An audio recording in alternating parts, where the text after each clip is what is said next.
Jack Frost, what's up, party people? How's everybody doing? I'm hoping everybody's having a beautiful day. Okay, so we're late. Let me move this over here real quick. So we're late. I want to apologize. We're really late. All right, give me 1 second.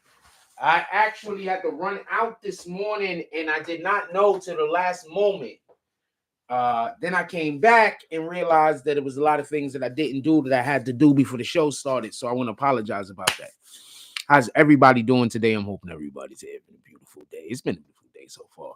The reason why we're not outside is because I forgot to charge the portable charger. That's the only reason why we didn't go outside today. It's a beautiful day outside in New York City. If you out here, please go enjoy it and spread some positive energy. We need more positive energy out there in the world. So today, what we will be talking about is we're going to be talking about surviving Diddy. There's a whole lot that I want to speak about, and specifically, I'm going to say this because what I've been trying to tell y'all previously, a lot of things I don't just say. I wait until it pops up in like social media or something, and then we speak about it. So one of the things that has been talked about as of recent with 50 Cent is he's been saying basically with the surviving Diddy that Diddy is kind of like R. Kelly. So I want to have a conversation today so we could talk about some of the crimes that R. Kelly committed and some of the crimes that Diddy is currently accused of committing. So we can probably come to some kind of consensus if you think that these crimes are similar or not. So let me put a question up there real quick.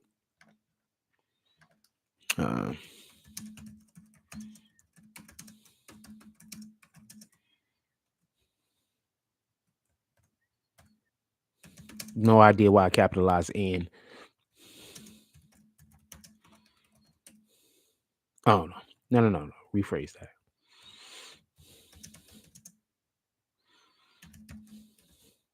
All right. Okay.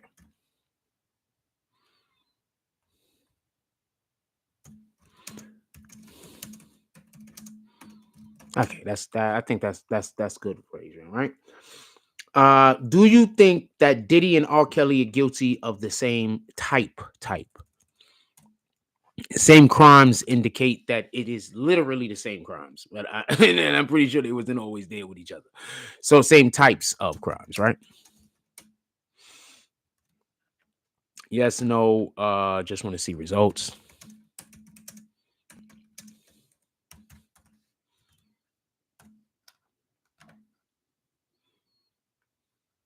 I would like to know what you guys think. Put it in the chat. What up, Guns? He says, ain't you Green Team Guns? What up, Guns? He says, oh no, that's the other Guns. That's Green Team. He says, salute BBN chat. Fro, salute. How you doing, my brother? Let's get into the conversation. Oh, wait, couple of things. You know, I got to do monologue before we actually talk about the show. I want to say something real quick. Could I mention something about the NBA, if you don't mind? I want to mention something about the NBA real quick. So Jordan Poole is now on the Washington Wizards, and he's just not playing very well. I want to say something real quick. One, I never thought Jordan Poole was a good player. Never. I'm going to explain to you what Jordan Poole benefited from. He benefited from the fact that he was on a team where help defense couldn't come. You can't leave Steph. You can't leave Clay. They got a dude that runs small forward out there right now. He's a tough scorer. You can't leave these guys. So you benefit when you're on a player with two things. One, players that the defense just can't leave, and two, players that are active. So if a player isn't even that good, but he's active, you'll benefit because he'll keep his man occupied. I'm going to give you a great example. When I play basketball around here, whoever's on my team, it seems, not everybody, but like it happens a lot. That's why we don't have no basketball content. That's why I don't film nobody around here. I'm telling you why right now. Because when the people play on my team, they purposely throw the game. Like it's the people on the team I'm playing against is coming to me saying, yo, these niggas is throwing the game on purpose. You understand? Like they're throwing the game on purpose, fam. So one of the things that they do to throw the game on purpose is they let the guy that's guarding them know to go help because they're not going to help me. So that's basically all that's happening to Jordan Poole right now. He went from a situation where he had to go one-on-one with a guy, and whenever help defense came, it was always going to come too late, to a situation where now you have the defense not focusing on you because they're focusing on you, but focusing on you because, one, he doesn't pass. I'll go a game and shoot 3 shots because when all the defense comes to me, I'll give it up more times than I won't. Jordan Poole don't pass. He's also not a good bad shot taker, but he takes a lot of bad shots. He just happens to be on a team right now where nobody wants to play with each other. In any regard. Not a fan of Jordan Poole. Not a fan at all. At all. Not at all. I think if Jordan Poole had the if homeboy that they got from the Canadian team, I forgot his name, had that type of mentality like Jordan Poole had, dude to be as good as Jordan. I forgot his name though. The other dude. Anyway, let's get to the show.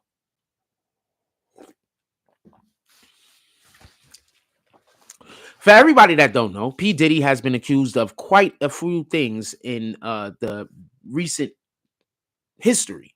And one of the things he's been accused of, just so we can be clear, is sex trafficking.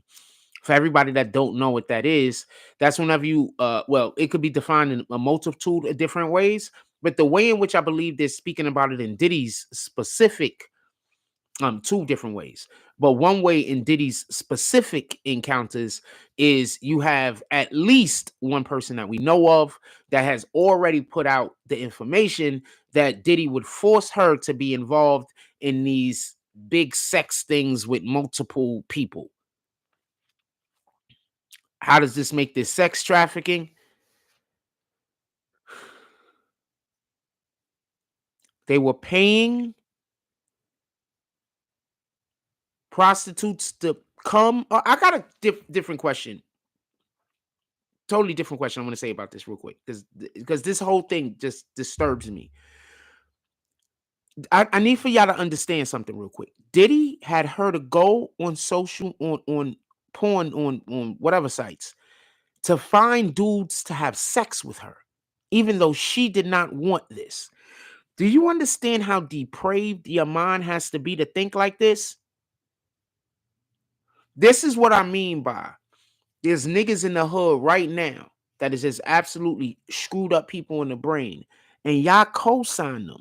If these same people had any position, if these same people had any authority, if these same people had anything in life, any type of ability to hurt another person's life, they'll be out here just doing some of the most evil shit. I need to explain something to y'all real quick. You know what's, as far as a sex crime is concerned, do you know what the only thing that's worse than a person actually committing an sex crime? Lying about someone doing it.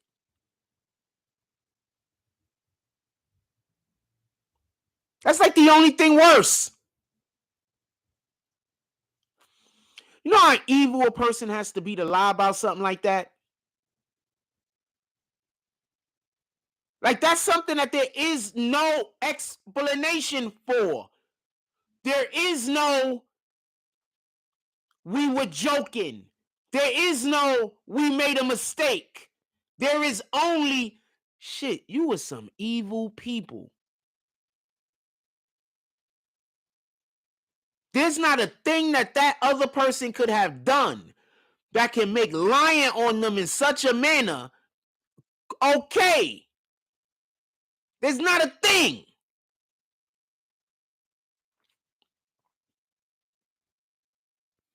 So I want to point something out real quick. When y'all hear me talking about some of these things, especially when we're talking about this Diddy situation, I'm not just talking about the situation that Diddy is doing. Once again, I can't sit here and tear them down for having sex parties. I don't have sex parties. I'm not gonna be. Don't invite me. Also, I'm not that type of time. I guess if it's only one female that's gonna be there and me, like, so it's only 2 of us, I'm here for that one. That sex party I'm here for. She got to be attractive though. I'm gonna say something. There's absolutely something else. Could I be clear on something? So I think that there's a belief, and I think women have this belief, and I'm going to move on. I just want to say this, that if they like you, you have no choice but to have sex with them. And if you don't, it's only because you're gay.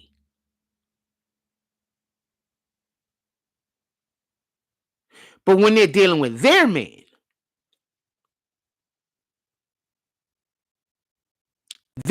is the only man that's supposed to turn down vagina. No other man in existence. And I think every single individual woman thinks like this. Not absolutely, obviously, not every single one. But I think that there's a lot. As crazy as that shit sounds for me to think this. I'm going to say this again. It comes across sometimes like females think that men, and also why they're calling us dogs, that females think. Can I also say something else? Okay, so I'll explain to you what my issue is, because we're off track for a second. So I'm gonna explain to you what my issue is. I'm scared of disease. I'm scared of getting into a relationship with a woman that's not a good woman. I'm scared of giving my time to somebody just because I'm alone at the moment, that don't deserve my time, and then they're gonna take my time and they're gonna use that energy against me, and they're gonna somehow hurt whatever I'm trying to do outside of them for whatever their selfish purposes or reasons might be. Now, the reason in which why these things are things that I'm fearful of is because these are things that women sometimes do when you're not supposed to be aligned with them. I'm not saying whether they're a good woman, I'm not talking about whether they're a bad woman or not. I'm just saying that your energies just aren't aligned. So these are things that I'm fearful of. Now, with that, just so we can be clear, we're literally living in a day and age where there's a lot of dudes that feel the way that I feel. We don't want to have to, we tired of the disrespect. We're just tired of it. We don't want to deal with it. I'm fortunate. I'm pretty sure other guys have had a much worse situation than me in this regard. Since I'm super picky, and I've always been super picky, just absolutely incredibly picky about everything, not just women, I haven't had to go through as much as that bullshit as a lot of other men do. So I don't really have too much to complain about on that end. But what I do have to complain about is this. I'm constantly being called a faggot, and I'm constantly being called gay. This is always happening when females that I consider to be unattractive specifically with male masculine energy try to get my attention. And I'm not into male masculine energy.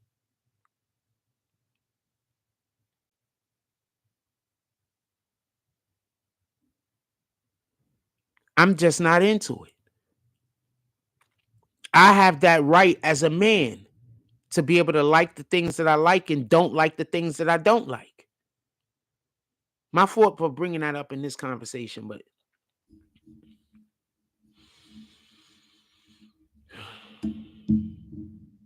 I have that right.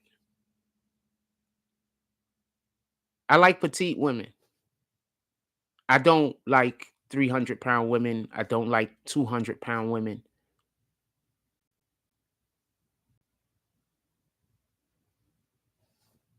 I have that right. That's not me speaking bad on those women. That's just me saying what I like and I don't like.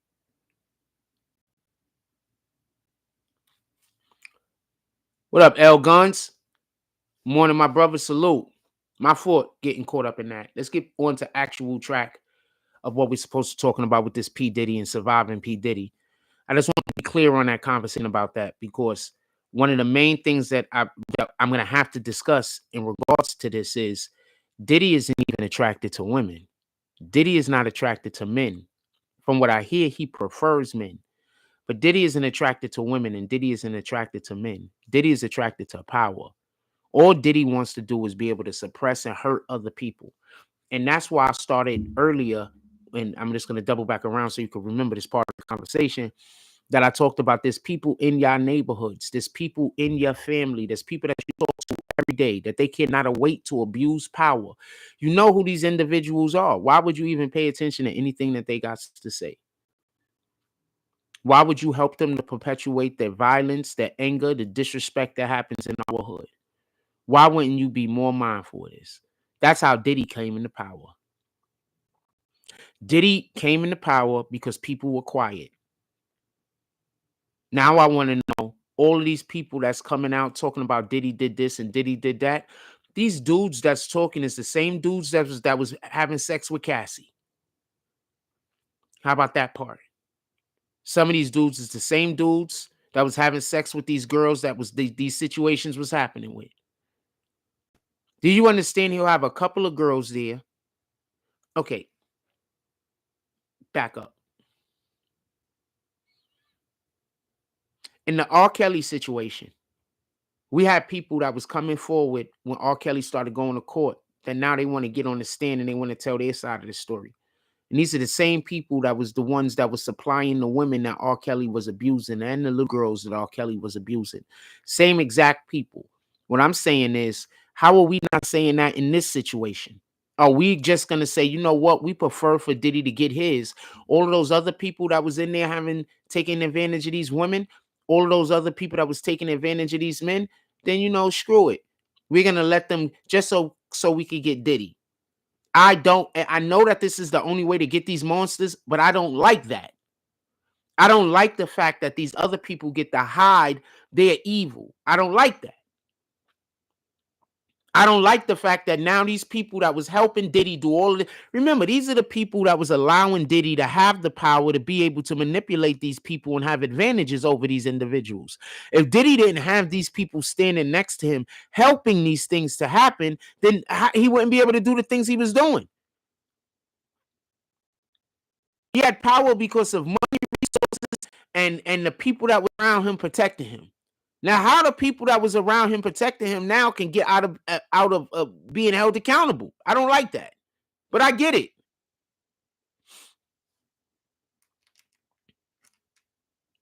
Yeah, we're gonna talk about Melissa Ford this morning too. We're gonna talk about Melissa Ford this morning too. Let me just make sure that I cover this though. Give me about 10-15 minutes and we can probably get right into the Melissa Ford shit. So listen, pay attention. I want to be clear about this. These people that's coming out, I'm not talking about the people that's saying that they were victims. I'm talking about the people that's coming out, unless they already previously was talking about this shit. I'm not jacking them. What's homeboy that wrote the book? His homeboy that wrote a book a couple of years ago, and he talked about all of this shit, and it was just pushed to the side. Was it Mark Curry? Mark Curry wrote a book about Bad Boy a couple of years ago, right? Let me say something else. Why almost all the Bad Boy execs, except for like Diddy and one other guy, all passed away? Why every single person that talking about they was gonna write about their history with Bad Boy, why all of them end up passing away?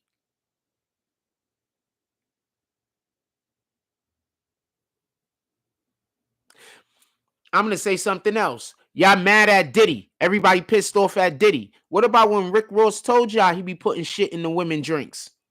He said it right in his rap. Didn't I tell y'all? What they do is do the evil shit, and then they make a song about it. I told y'all that already.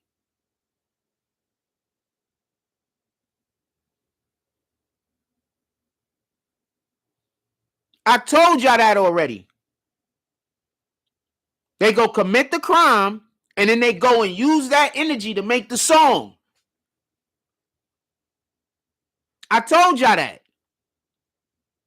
We was literally talking about that yesterday. But I've been told y'all that. This is stuff I talked about previously.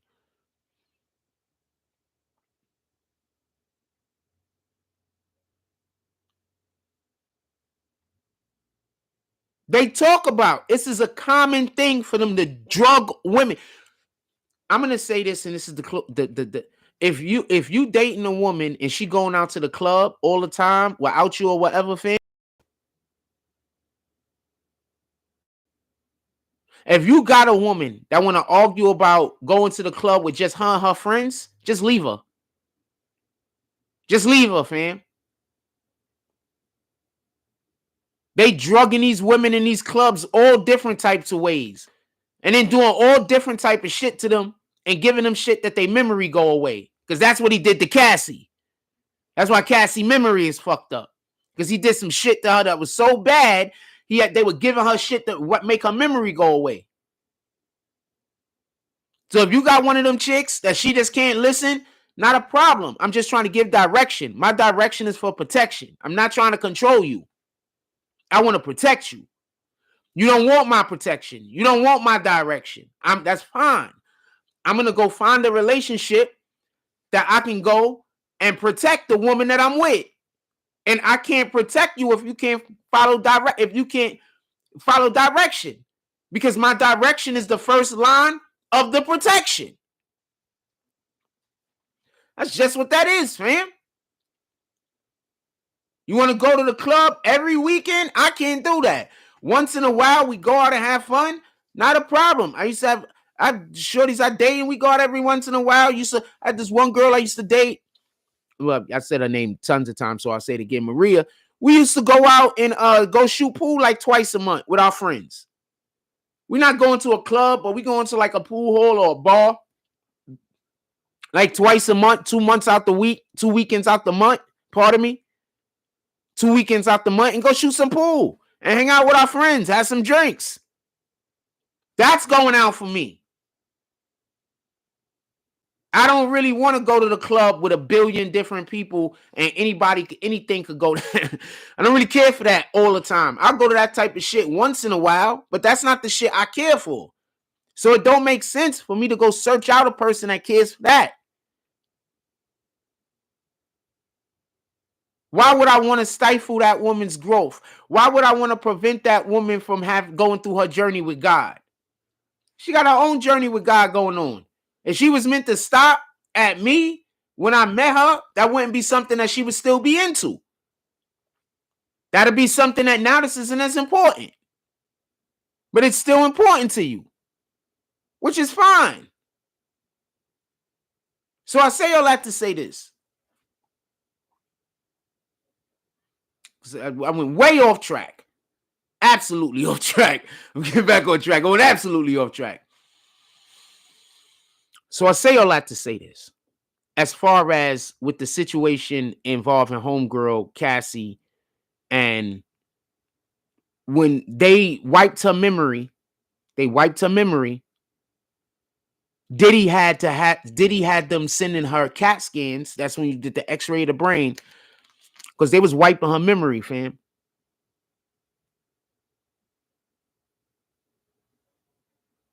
Hold on to that for a moment. They was giving her drugs so she wouldn't remember. So she's gonna have to deal with that for the rest of her life. In a couple of years, she might start turning into homeboy.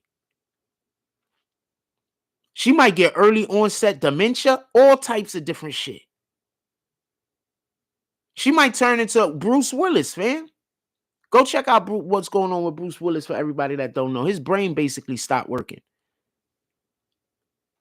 Like he can't retain memories or nothing. His brain's inability to remember is so bad that he basically doesn't even have a personality anymore.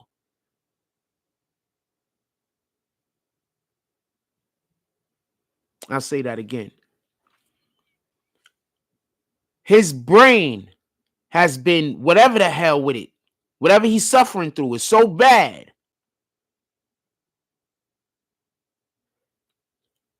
that he can't retain any memories, damn near. Any.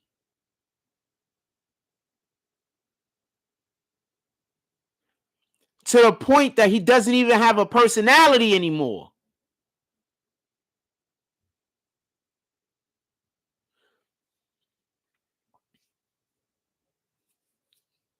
And they just drugging all of these women so these women forget what they doing into them. And then they sending these women back home to us. Your girl go out to the club. She hanging with her friends. Ignoring your protection. Called you insecure when you said, yo, you can't trust them niggas out there. You don't know what they up to. She said you was insecure. Once a chick called me insecure for giving her direction. Nah, you good, mom. My fault. I don't know what I was thinking about.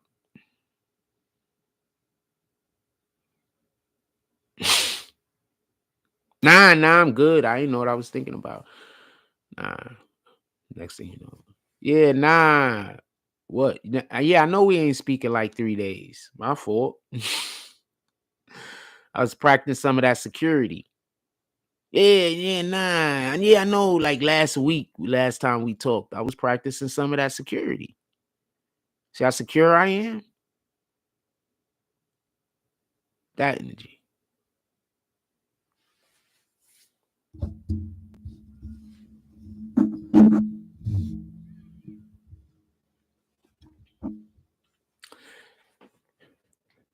Your man Diddy might be getting I just hinted a second ago, but your man Diddy might be getting some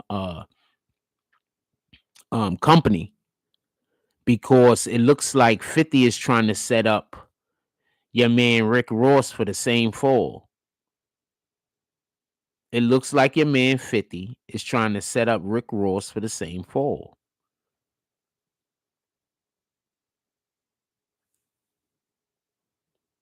These niggas is part of all the same parties, fam.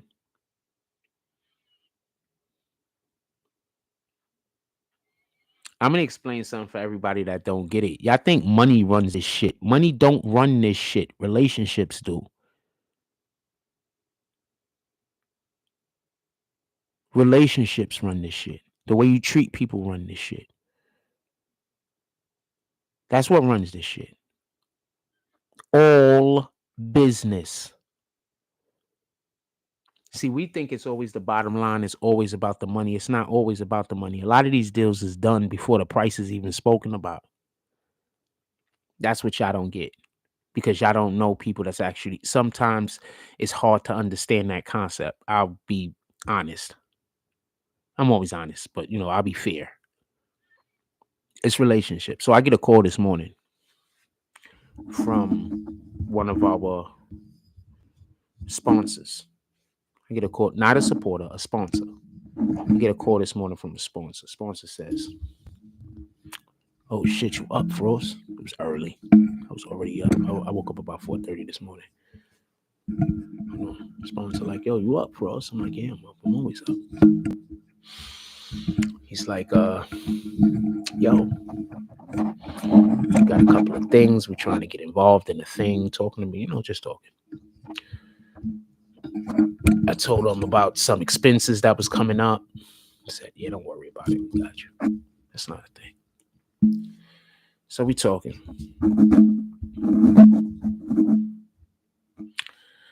And it's not important what we talked about. The important part is this.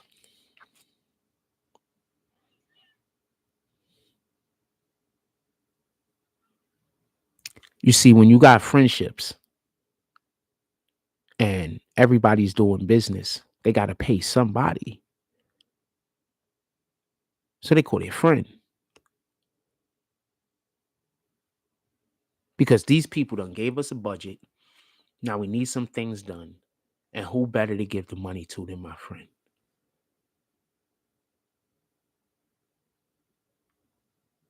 Relationships are important. And I am blessed because I have not crossed anyone.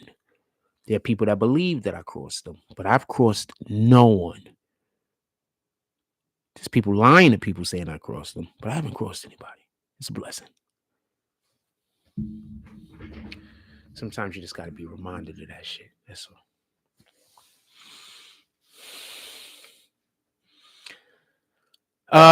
Y'all want to talk about the Melissa Ford thing for a second? I've been talking on and off about Diddy. I should have put open discussion in the beginning of the chat, to be honest with you. I should have said open discussion as the title, to be honest with you. I thought I was going to talk more about Diddy. I actually have a lot to talk about Diddy. I just thought we'd have a little bit more comments in the comment section today since it's Saturday. What up, Kenneth Williams?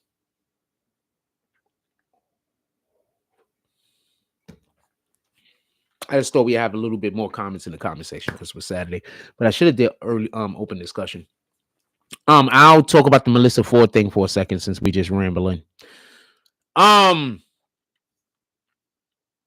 don't like Melissa Ford. I had to unfollow her. I initially started following her because I was covering all the stuff that was going on with the Democrats a couple of years ago. He said she banged Ice-T for 2K in the bathroom. I 100% believe Cam.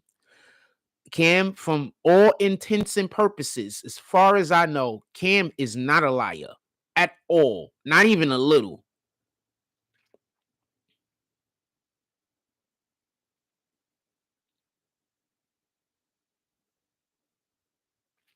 Just so we could be clear.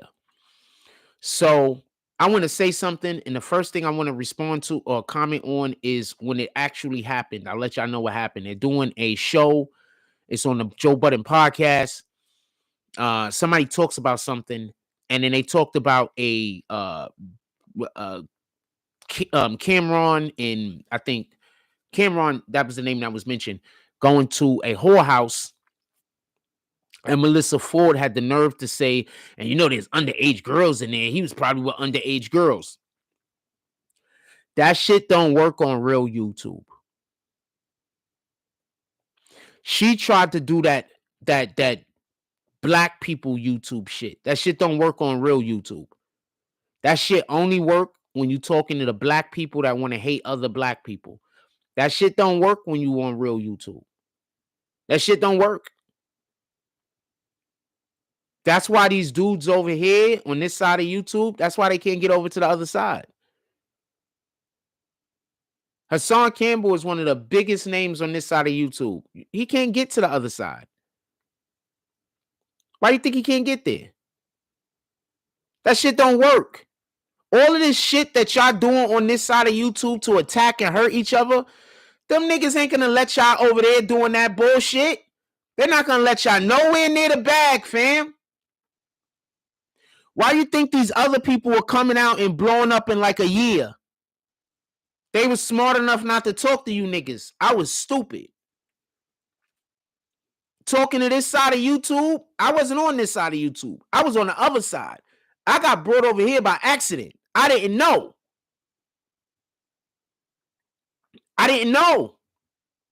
I was just trying to help people. And then they brought all of that shit to this page. I didn't know. I was just trying to be helpful. Let me give you one good example real quick, and then we get right back on Melissa Ford. So, you know the people I was talking to today? They know about my entire situation. They know about they know about the actual people who are behind all of this bullshit. The actual people. The actual people that are behind the bullshit that's happening to me. The actual people. The actual gang niggas that tried to get me to delete my page. That ain't work. Tried to trick me. They know who you are, fam. You're done. Nobody's coming after you. But your name is dirt. Everybody on the internet talking to you. Everybody dealing with you. Ain't notice I erased you from all of my freaking posts on internet almost? Your name is dirt. Y'all niggas is gonna be arguing at each other forever, and the bag is never coming. Don't nobody want to go near y'all. Y'all guys are toxic.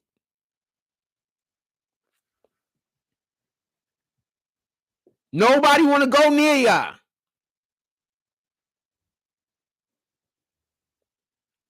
I did a lot of good things for a lot of good people. Your name is in rooms that you don't want your name to be in, fam. Don't worry, I'm not saying your name. And the only reason why not, I don't have to. People are pulling up on me talking about your ass.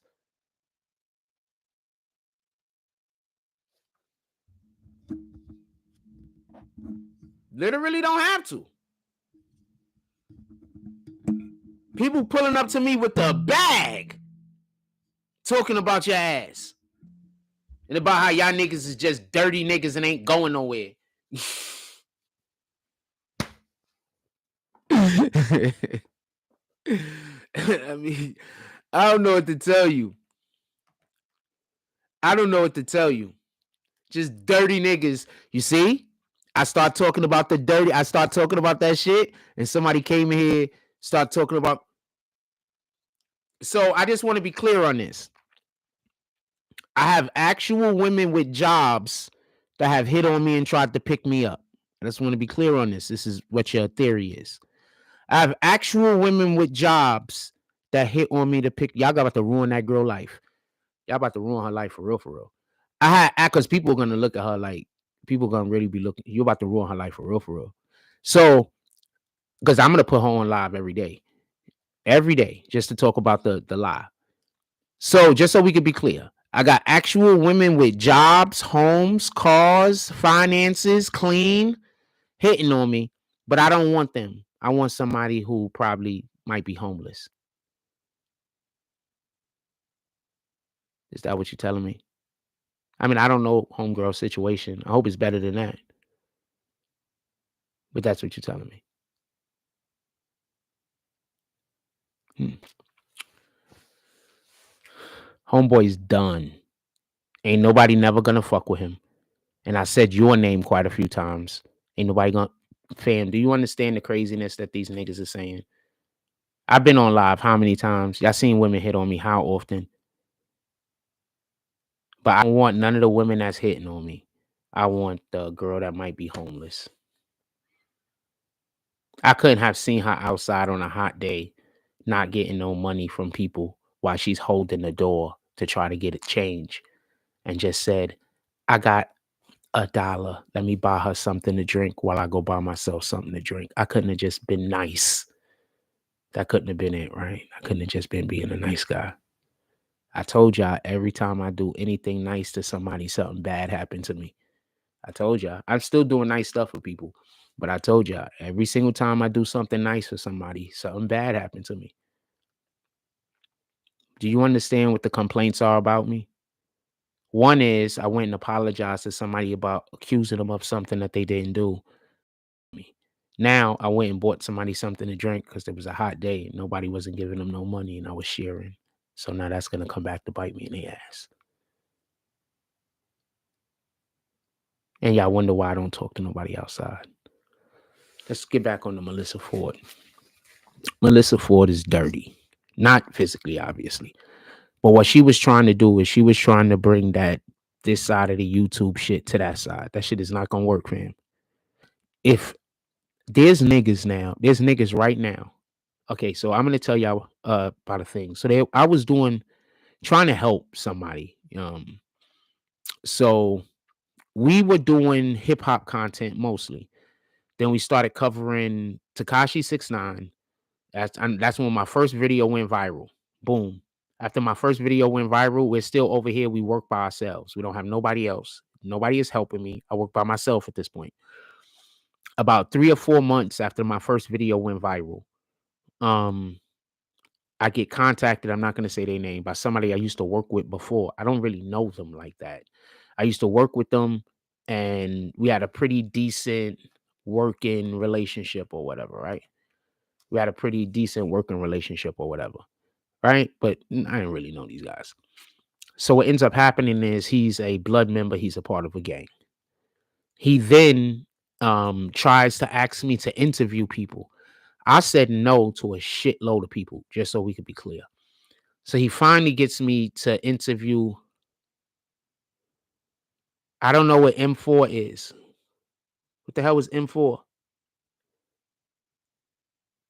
Melissa Ford tried to play victim? Yeah. Wait, how did she try to play victim? Put me on the game. Hold on. We'll get back to that conversation.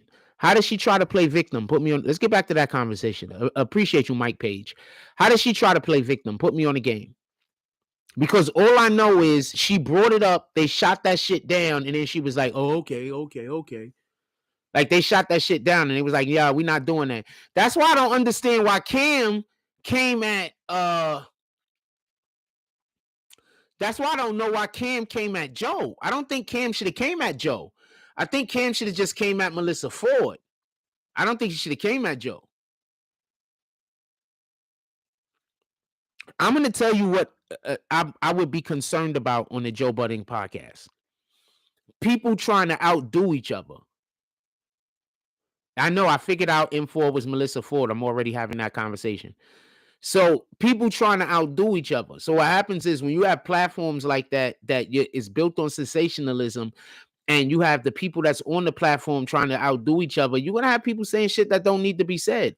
Maybe Cam is mad because he's like, you should have not posted the clip, maybe, I guess.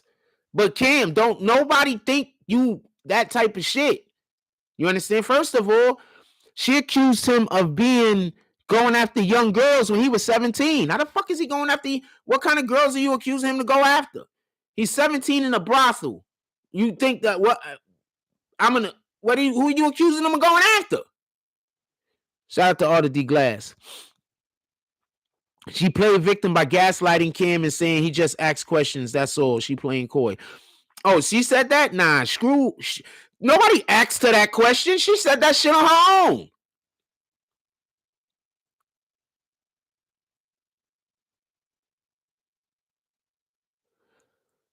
She said that shit on her own. I gotta go watch the whole clip. I only watched a piece of the clip. I mean, to be honest with you. Code says Cam wanted the clip deleted. That's why I said I would see why he would be pissed off at Joe. Probably wanted you to.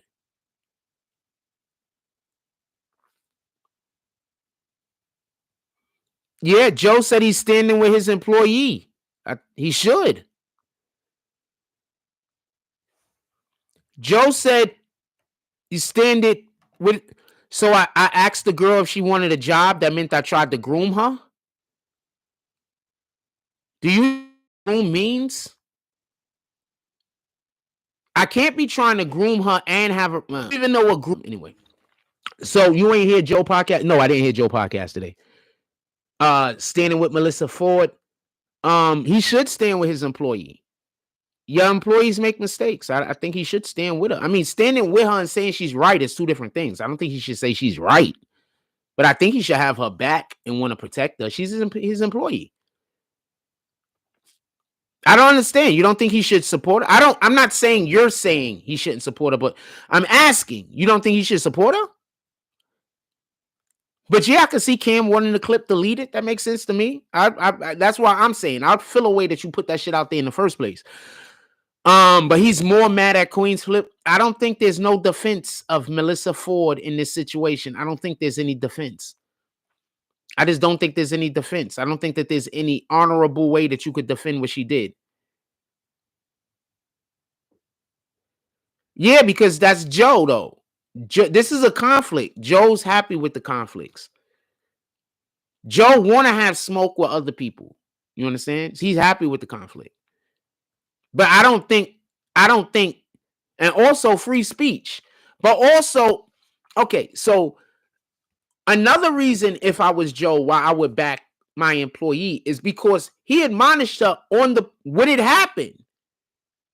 He told her that wasn't cool. I think that's enough. I think that's enough. I'm watching the program. If let's say it's Frost, not him. I'm watching the program. I'm like, yo, what the fuck is she talking about? And then I'm in here, Joe say what he say, and the other dude say what he say, and I'm gonna be like, all right, they set her straight. Now they're gonna light into her a little. All right, now she shut up. It is what it is. Now I'm gonna go talk about it once or twice, but I'm not gonna be mad at Joe because he handled it in that moment. Like that was the knee-jerk reaction. That we don't do that. That was the knee-jerk reaction.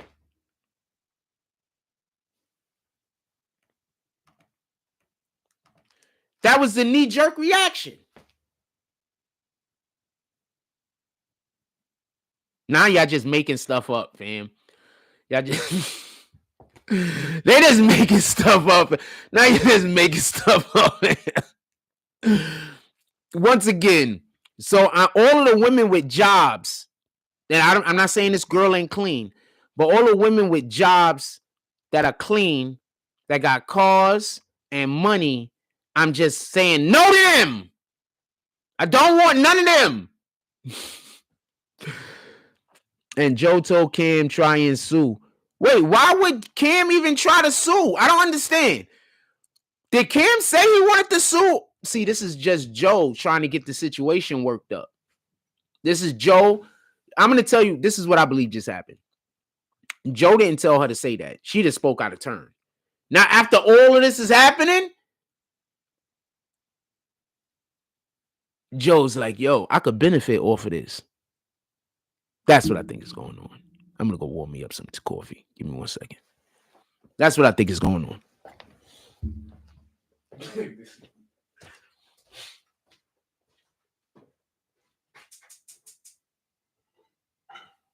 You'll be out there every day. I'll be out there every day talking about that lie. I promise you, for the rest of my life, every time I see her, I'm going to talk about that lie. I promise you.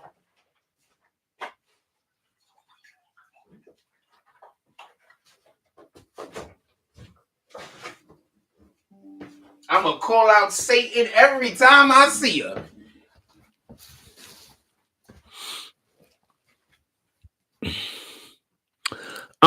Let's look at our poll real quick. Oh, shit. Battery died.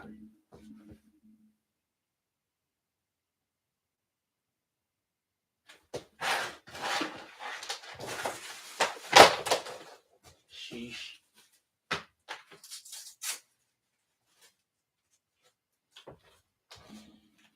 What the hell is this? Is that even supposed to be there? I guess.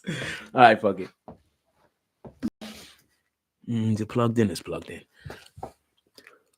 Let's look at this poll real quick. 26 people voted. Says, do you think that Diddy and R. Kelly are guilty of the same type of crimes? 35% said yes. 35% said no.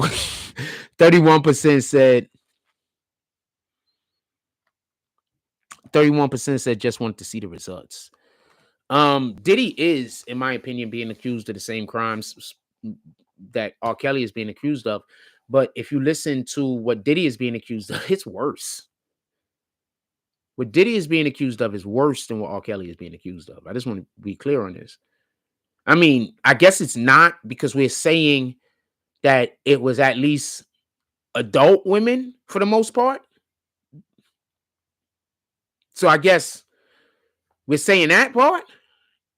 At least it was adult women. So I guess R. Kelly's is still worse. But you do understand what they're accusing Diddy of, right? Orchestrating parties where he drugged up women.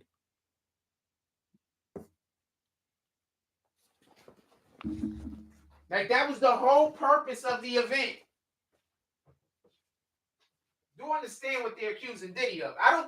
Sometimes I think people don't be understanding what the actual accusations be being made.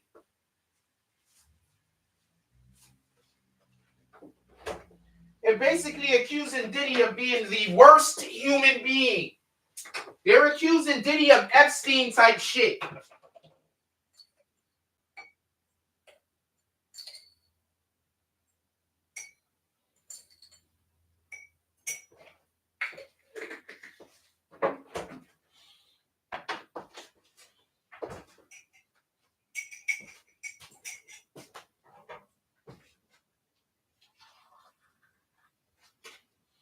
You know, like how I see those crackheads, every time I see those crackheads, I let everybody know those are the crackheads.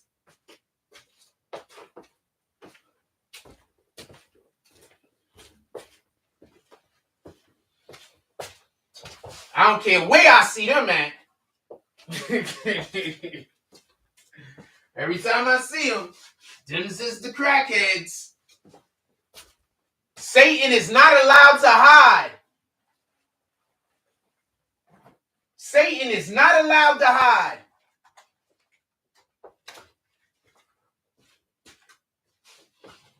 See, Satan is going to try to tell you, if you're a godly man, that you're not supposed to, well, how is that being forgiven?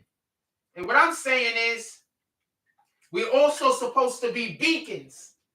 And the most important thing that we're supposed to be doing is giving out our testimonial. So when you become part of my testimonial, don't get upset when I speak it. Don't tell me that I don't have a right to speak my truth, my testimonial. One of the main things that God wants us to share in this world is our testimonials. That's why when you're in church and you're about to talk, they say testify.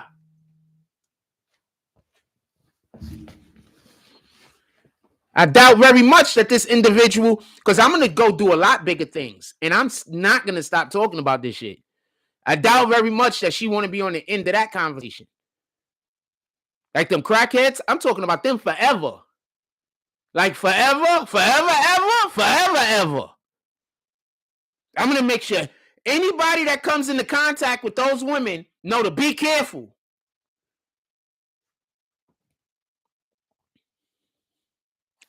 She want to be on that list? Not a problem. Do whatever y'all going to do. She's on that list. Not a problem. She's outside enough for me to be able to get enough footage to share with the world so the rest of the world knows what kind of person she is. Go. I have no problem with this woman, by the way. Just want to be clear on that. I have zero issue with her.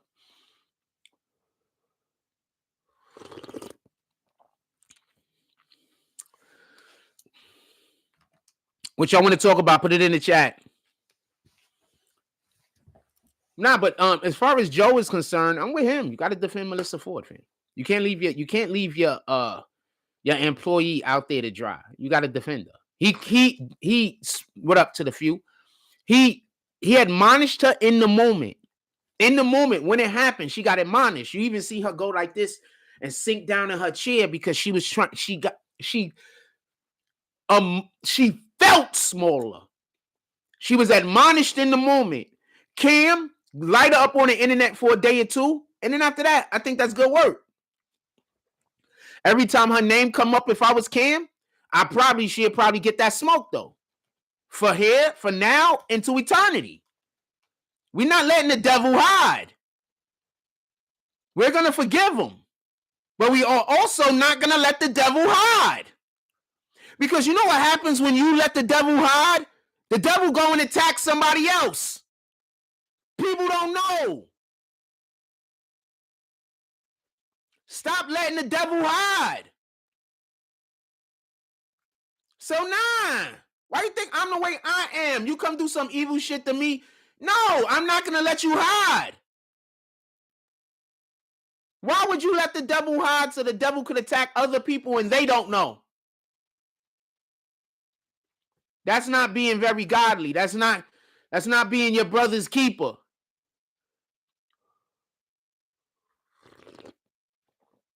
That's not being your brother's keeper, fam. I'm not saying going out there and doing shit to people. You can't let Satan hide. Remember, Satan's number one job is to attack anything they consider to be holy. You get it? Satan's number one job is to convince people to leave God. So that means that Satan takes people who don't believe in God and use those people to attack people who believe in God, trying to get those people that believe in God to stop believing in God. Pay attention to the people that hate me, fam.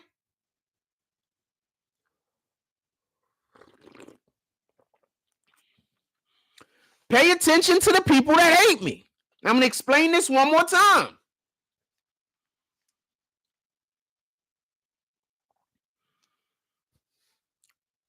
I'm going to explain this one more time. One of the things that Satan does, one of the number one things that Satan want to do is to remove you from God's light. Satan wants you to stop believing in God, because God will never stop believing in you. So what Satan does is Satan take people who they could maneuver, who are malleable, people who do not have a connection to God. He then uses those people to attack people who believe in God. Because the people who don't believe in God, he don't need to attack them. They're already doing what he wants them to do. The only people he needs to attack are the people who actually believe in God, because he wants to make those numbers lower. Pay attention to the people who hate me. Because I promise you, God didn't send them, but one of the two did. You said 2 Chainz is in the hospital?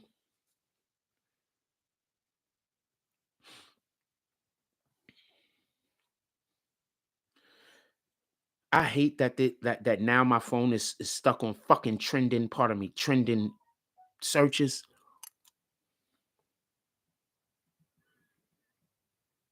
I'll put 2 Chainz in. Let's see what it say.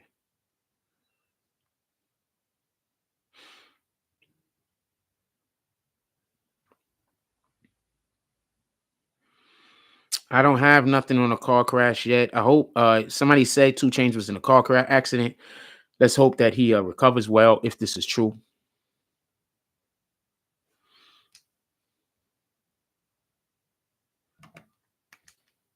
I wasn't even talking about me being on the decline or on the incline.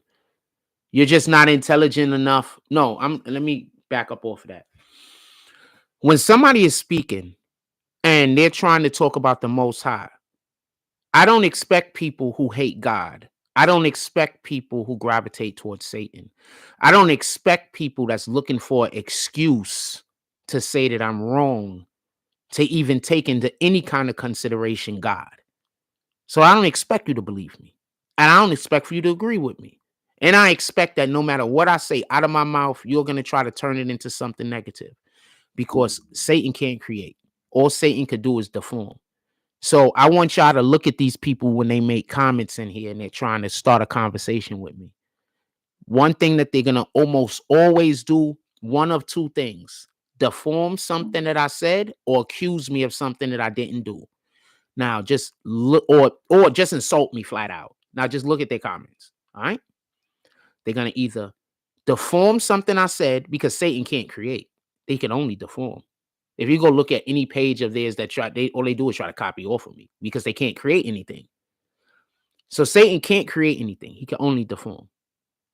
That's why they follow me so closely. You get it? They have to try to emulate what I'm doing because they have no ability to create on their own. Another thing that Satan does is just flat out lie. Because Satan needs to discredit the thing that he's trying to steal. Satan needs for you to look the other way. Don't look at the thing that I'm trying to steal from, because then you'll know I've stolen it. So Satan deforms, and Satan also just flat out lies. Those are two of the things that Satan will do. So yeah, I wasn't even thinking about my decline. Actually, I'm on an incline, so I have no idea what you're talking about. I'm on a rapid incline. What are you talking about? Shout out to Mike Jones. We just had the super producer Mike Jones in our chat yesterday. That's our Philly connection. Shout out to Gillian Wallow.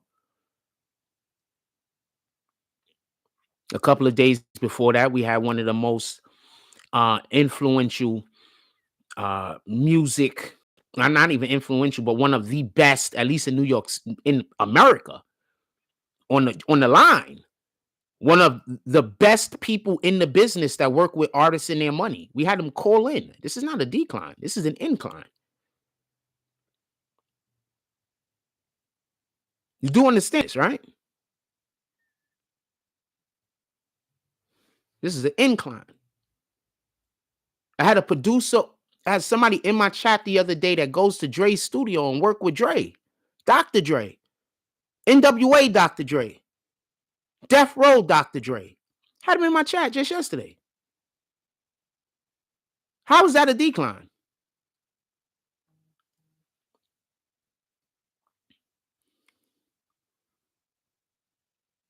You just lie to everybody, just like I said. Any other lie you want to tell? I mean, fuck it. I told about 20 this morning already. Anybody else in here? Put it in the chat. Anybody else want to talk about anything? I started the show late, so I'm going to try to go a little bit longer. But I do got actual business to get to. I got actual business to get to that people pay me for, fam. So, anything y'all want to talk about? Let me see if they sent me the damn thing already. Let me text him, make sure he sent it. Because I'll go work on that next. I get off of this and go work on that. I actually get paid for that shit.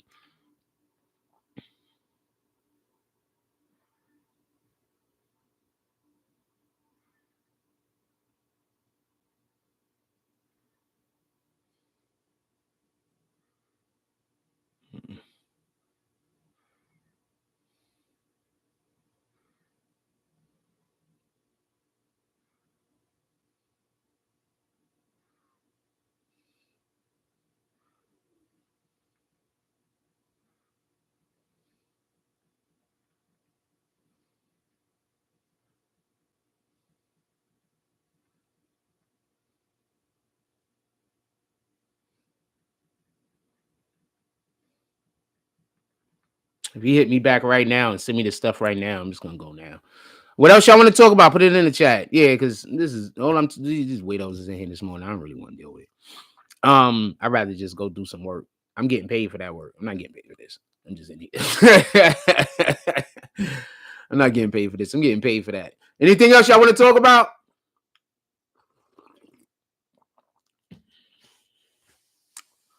Anything else y'all want to talk about? Yeah, I'm not getting paid for this. I'm getting paid for that.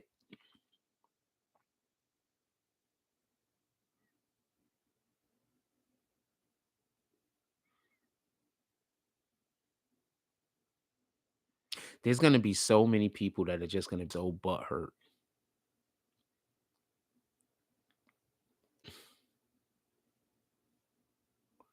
And they want to come after your man, though. They want me to call your man out, though. The main BS ass bullshit nigga. They want me to call him out. I ain't going to call him out, though. I'm not going to call him out till when me calling him out could absolutely just destroy everything y'all got going on. Then I'm going to call him out. I'm going to be there in a minute. I'm going to call him out. Don't worry about it. I'm going to do something better than call him out. I'm going to do something better. I promise you. I promise you. Niggas might as well just forget about anything. Forget the business. Just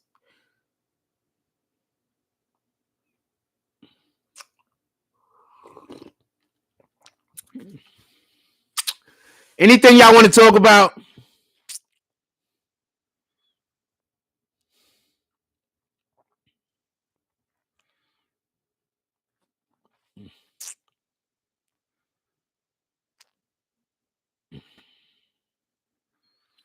So, I have some people that want to come and shoot some videos with the Coney Island Sharks, by the way. I was just talking to somebody about that. Coming out here and shooting, somebody from California, coming out here and shooting some videos with the Coney Island Sharks.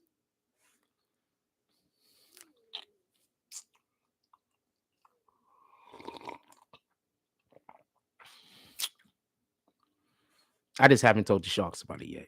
Because, we're going to make sure it's way closer to the date. I don't want to tell them nothing until I can make sure that these people are going to do it. So yeah, I got some people that want to come to Coney Island and do some shit with the Coney Island Sharks.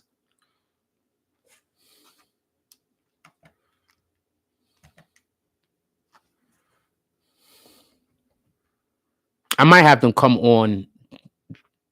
Yeah, they could call in. If he hit me right now, I'm gonna have him call in and talk about it. If he hit me right now, because I just hit him. If he hit me before the show go off, I'm gonna have him call in and talk about it.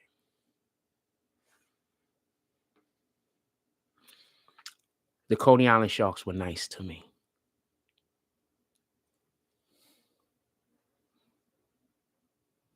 I didn't make any money with them, so I'm not out there trying to make them any money. But I am going to show the niceness back.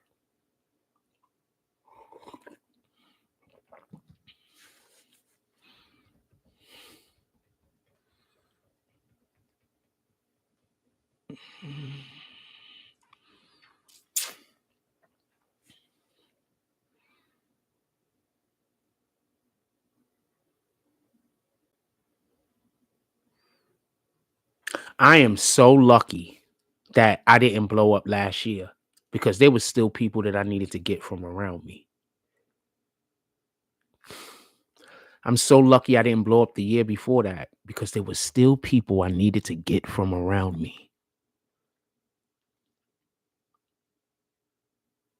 God didn't let me win because I brung one person around me I wasn't supposed to. One person.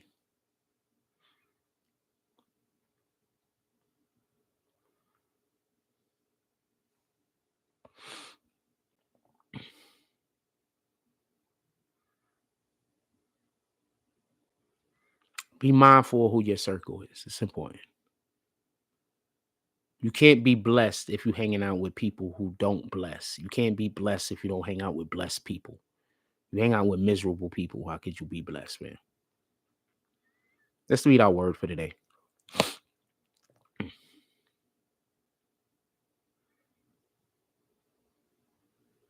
We got 1 Corinthians chapter 13, verse 13. Let's see how long this is.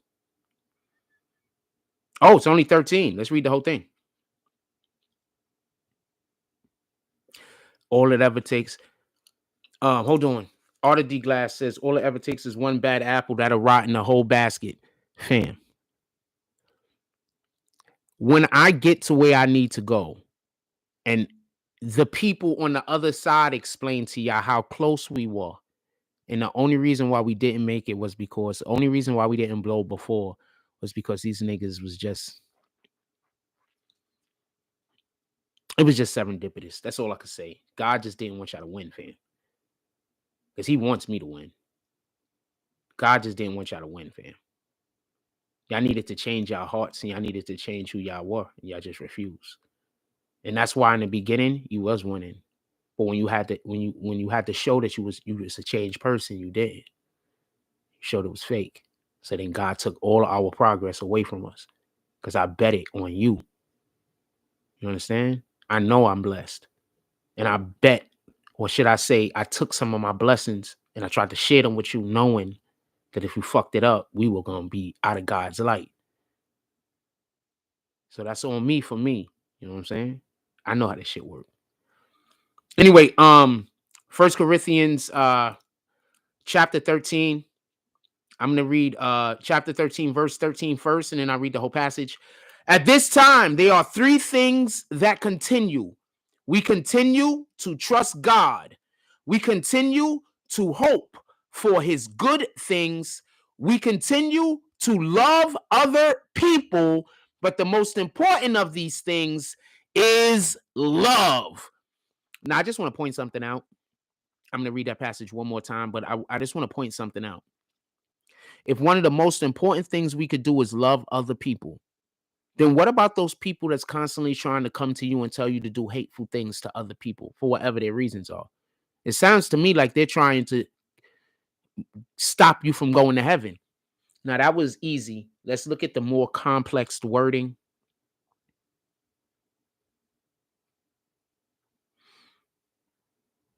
And now abideth faith, hope, charity, these three. But the greatest of these is charity.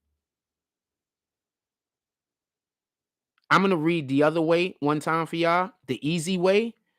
And then I'm going to read that again so you can understand in its totality what that passage is actually trying to say.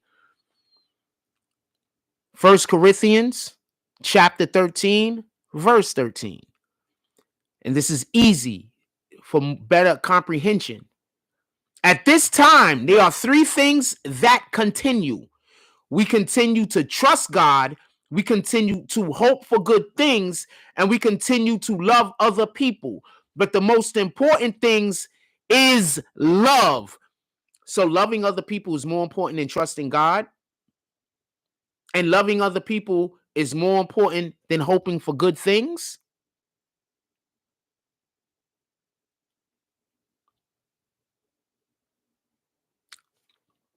Loving other people is more important than trusting God.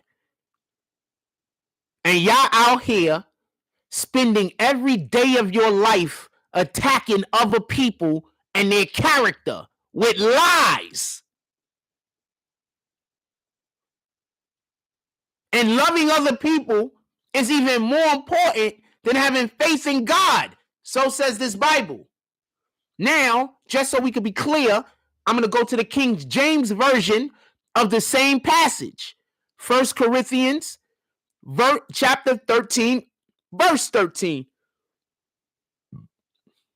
Now abideth faith, hope, charity. These three. But the greatest of these is charity. So the most important thing is to love other people. And the reason why is because we're supposed to be charitable.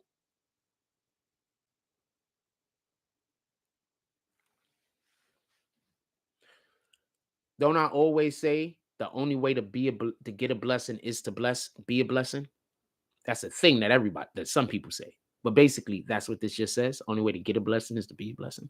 So you mean every time I come in here and I say, yo, y'all should drop something in the Cash App, I'm actually asking you to do something that's actually going to benefit you in your life?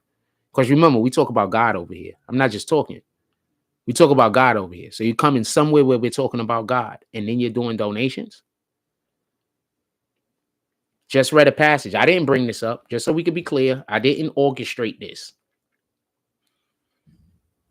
Daily refresh. It just refreshes on the daily. That's the passage. I didn't just make this up. This is just what they gave us today. I'm going to show you again. Daily refresh. You see that right there on the top. Daily refresh. And then right here you see 1 Corinthians 13:13. So I didn't just put that up there. Just telling you what it is, man. I've been saying all this time.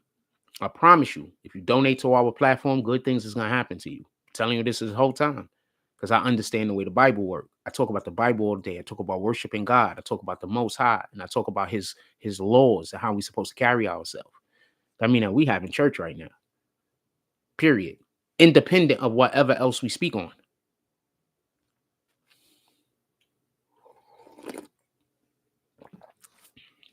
I've been trying to tell you, I've been putting y'all on the game this whole time. I ain't doing nothing wrong, man. So we're having church and we have people in our pew yelling at me, trying to distract me from giving you the word. Y'all still think I'm the bad guy?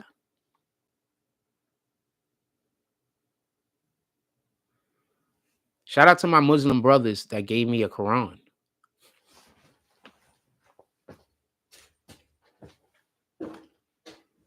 So we have a benefactor. We have a benefactor that gave me a Quran.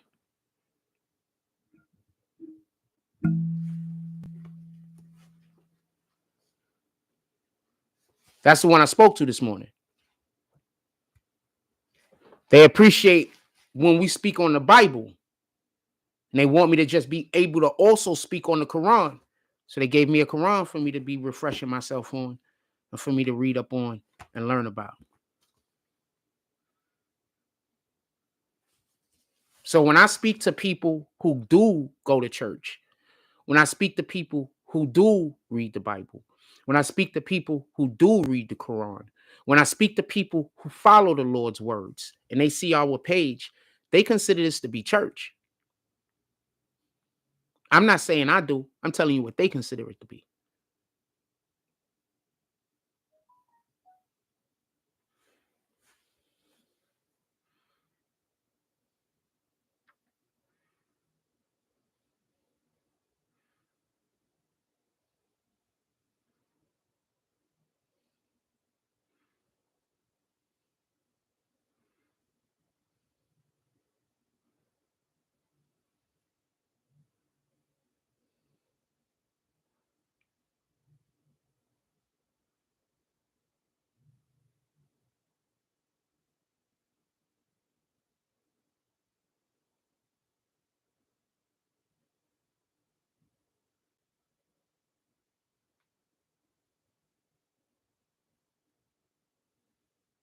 Sorry, I don't know what the fuck just happened to my phone.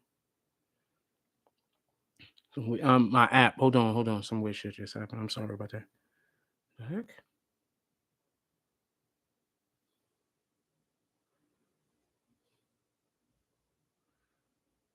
I have like a shitload of accounts that I don't even use. They're just there for when I need them. And one of those accounts, some weirdo things happening on it. Sorry about that. So yeah. So Y'all literally come into somewhere where people come to talk about God, and y'all basically think that this is a place to play with.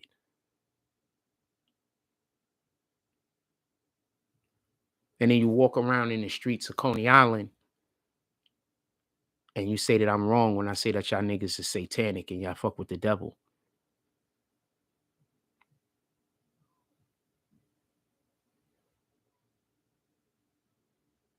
Y'all literally come in here to prevent me from talking about God every morning. Every morning. Y'all come in here to prevent me from talking the good word about God. Now you want to get the girl in front of the Rite Aid involved in that.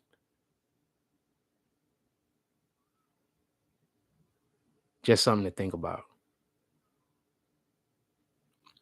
What did I tell you they're doing? They're just recruiting people to do Satan's work. Didn't I tell you that? Didn't I tell you that?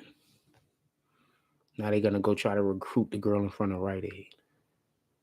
They got the crackheads that walk around and they get people to follow me around and tell people, I don't know. They just got a different lie they tell people every day.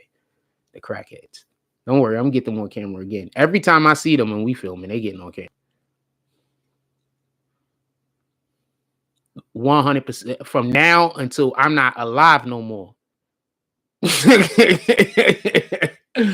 if I could get somebody to do it after I pass away until they not alive no more.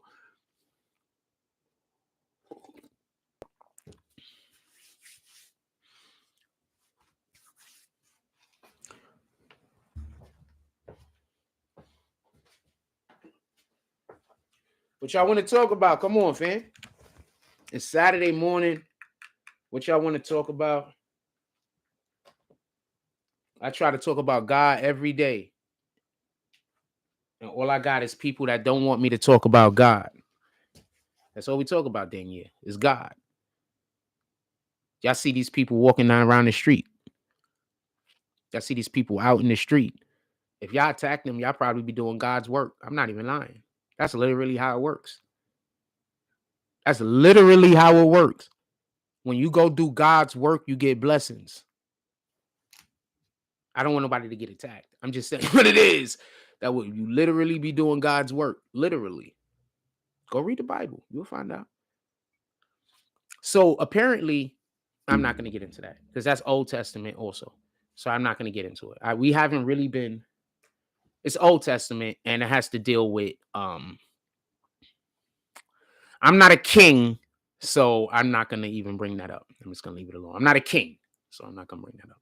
And he's not to my knowledge. I have no idea what my lineage is. We don't know what our lineage is.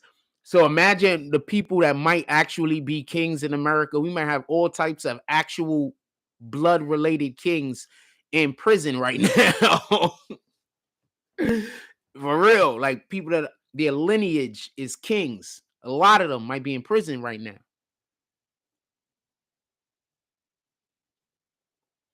A lot of these dudes that their lineage is kings, I'm pretty sure there's a ton of women that's not gonna fuck with them. Women don't like niggas that got king energy no more. They like simps. They don't like king energy.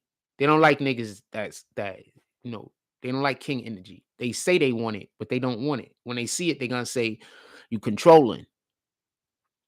Remember, we live in a world where, just so we could be clear, when you're dealing with, let's just talk about just on any aspect, you go and start a new job, right?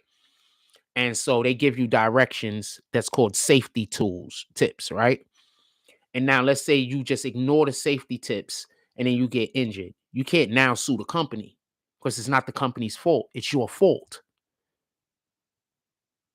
You saying, well, I don't think we should have safety regulations isn't a good argument. The company just trying to control me. I don't think those should be safe. That's not the point. The point is those regulations exist for a reason. You not liking the reason isn't important. You don't gotta like the reason why you need to be kept safe, nor the method. That's the same exact thing. Like when a dude is saying, yo, I really don't want you to go out dressed like that with your friends to some club that's going to be filled up with guys, and half of them are there just to bang some new chick that they never met before. Know how many dudes is in there trying to look for an opportunity to slip a thing in a woman's drink? I'm not even talking about what you might be up to at this point.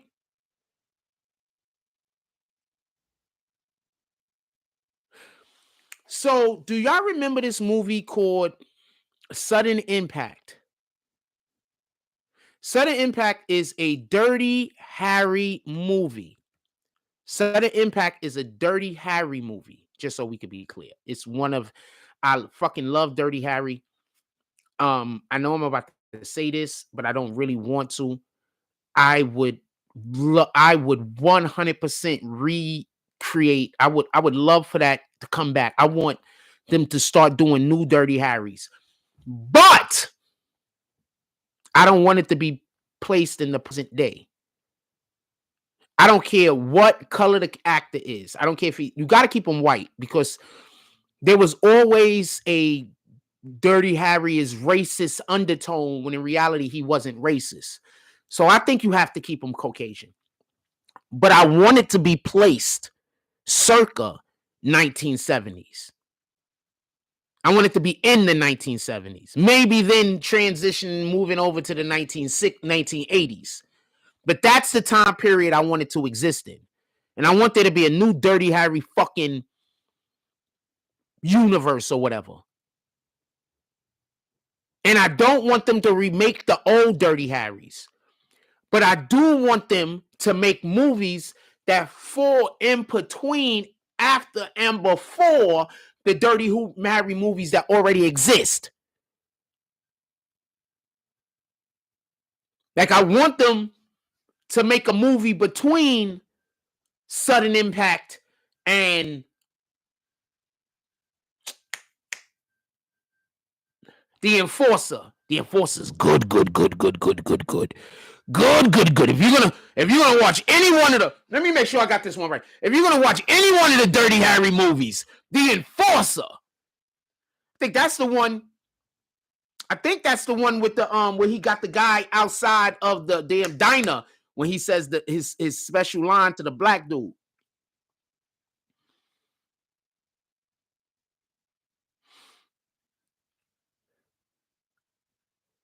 Hold on, Dirty Harry, The Enforcer. If you're gonna see any which one of those Dirty Harry movies first, that one, and then after The Enforcer, go see. Sudden Impact is about rape. I'm not, so it's hard for me to watch.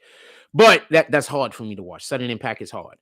What up, T History? Sudden Impact is hard for me to watch because it's about rape. It's really hard for me to watch. But The Enforcer and the one about the list. Hold on. Dirty Harry movies. The one about the list. The Deadpool. The Deadpool. That one got Jim Carrey in it, by the way. The Deadpool has Jim Carrey in it.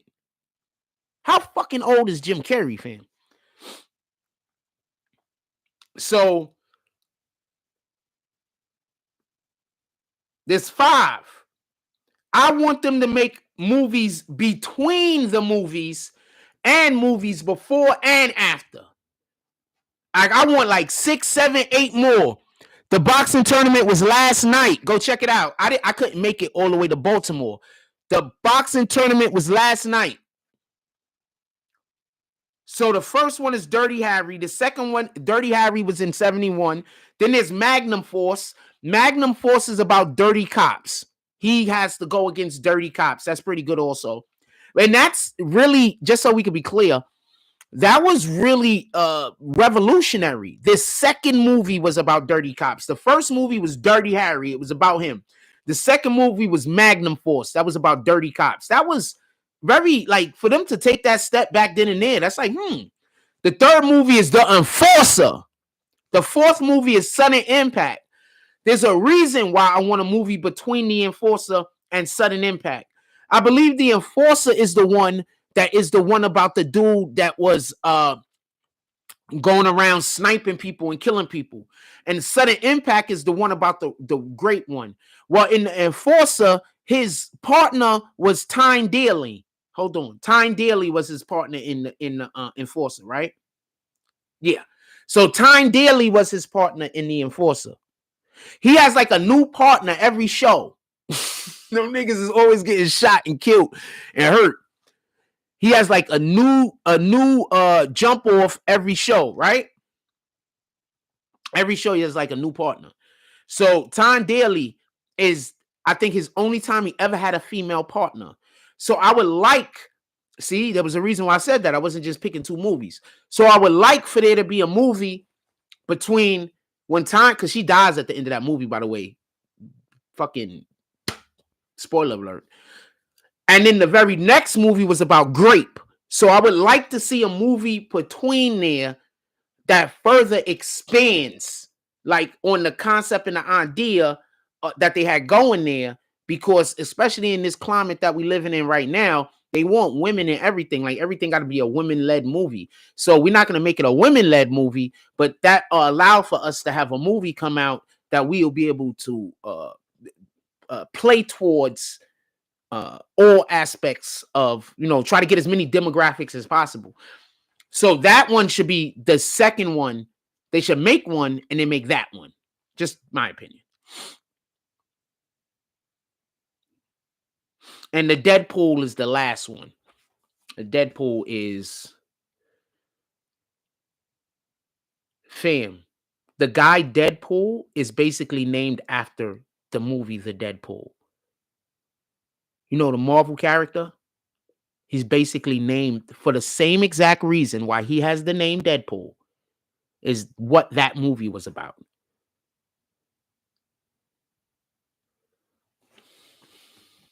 Something like that. It's like, but kinda. They took that idea and concept and kind of maneuvered it a little. For everybody that don't know.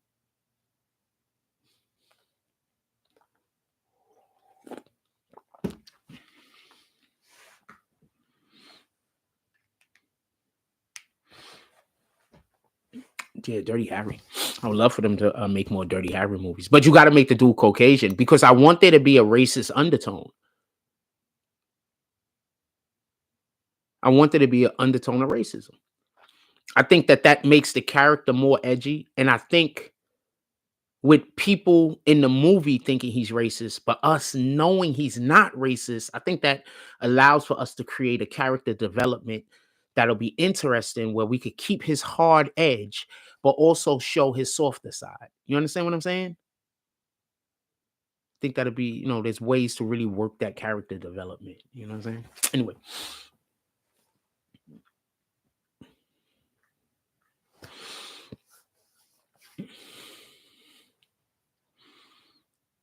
Shout out to everything that's happening right now, man. Everything that's happening right now.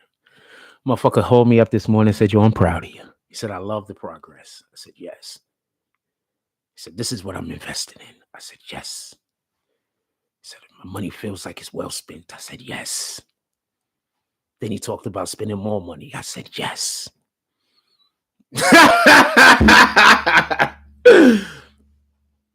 Shout out to the homies, man. Shout out to the Bay. Shout out to the Bay. And when I say talked about spending more money, I'm just saying talked about things that we're going to do in the future that is going to be work that's going to bring money in, not just giving money, me working for it. So shout out to that shit.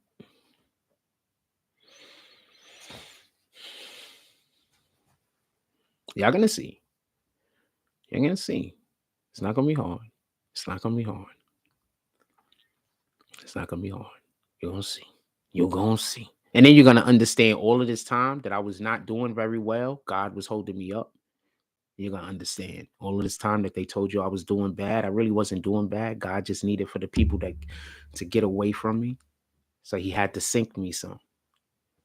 You know what I'm saying? He had to sink me lower and lower and lower while they got to get off of me. So they got to swim up and get air. You understand? But he got me sinking lower and lower and lower. They're like, "Yeah, see, this nigga ain't nothing. Fuck that nigga. That nigga a whole loser." But the whole entire time, I'm just covering up all the lights so can't nobody see it. So they think it's getting darker and darker, but I'm covering the light and I'm smothering the light so can't nobody see it. And they think it's getting darker. So they like, nah, see, I told you this nigga Frost was a joke. And then you show everybody the light. And the only people that's going to be left around you is the people that was there when they didn't even know that the light existed. And the people that was there because they knew that the light existed. Those are the people that's going to stay there. Not the people that just didn't believe in the light.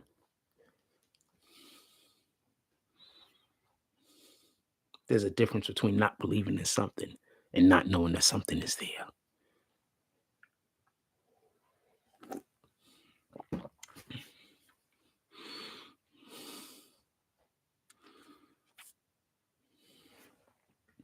I got one video on my page that has more views on it than all of y'all videos put together.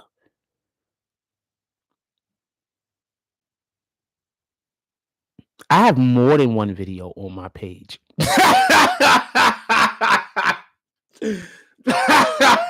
Hold on. I got one video on my page that has more views than every video y'all have on all of y'all pages combined. And that's a fact. That's a fact.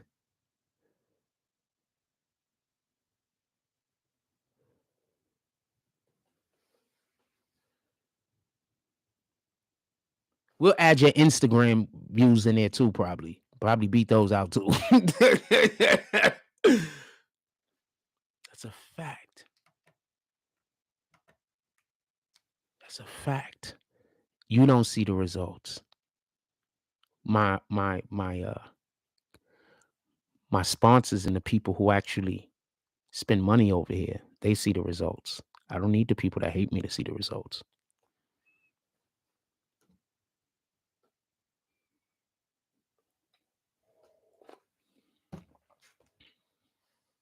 Anyway, do we only got the people that hate me in here? If so, I'm gonna go do something else because I don't really feel like talking to these people this morning. I was gonna leave the show earlier than this, but I decided to stay on a little bit longer. Feel I give some of y'all opportunity to talk, but I don't really want to talk to these guys. It's an hour and a half into the show.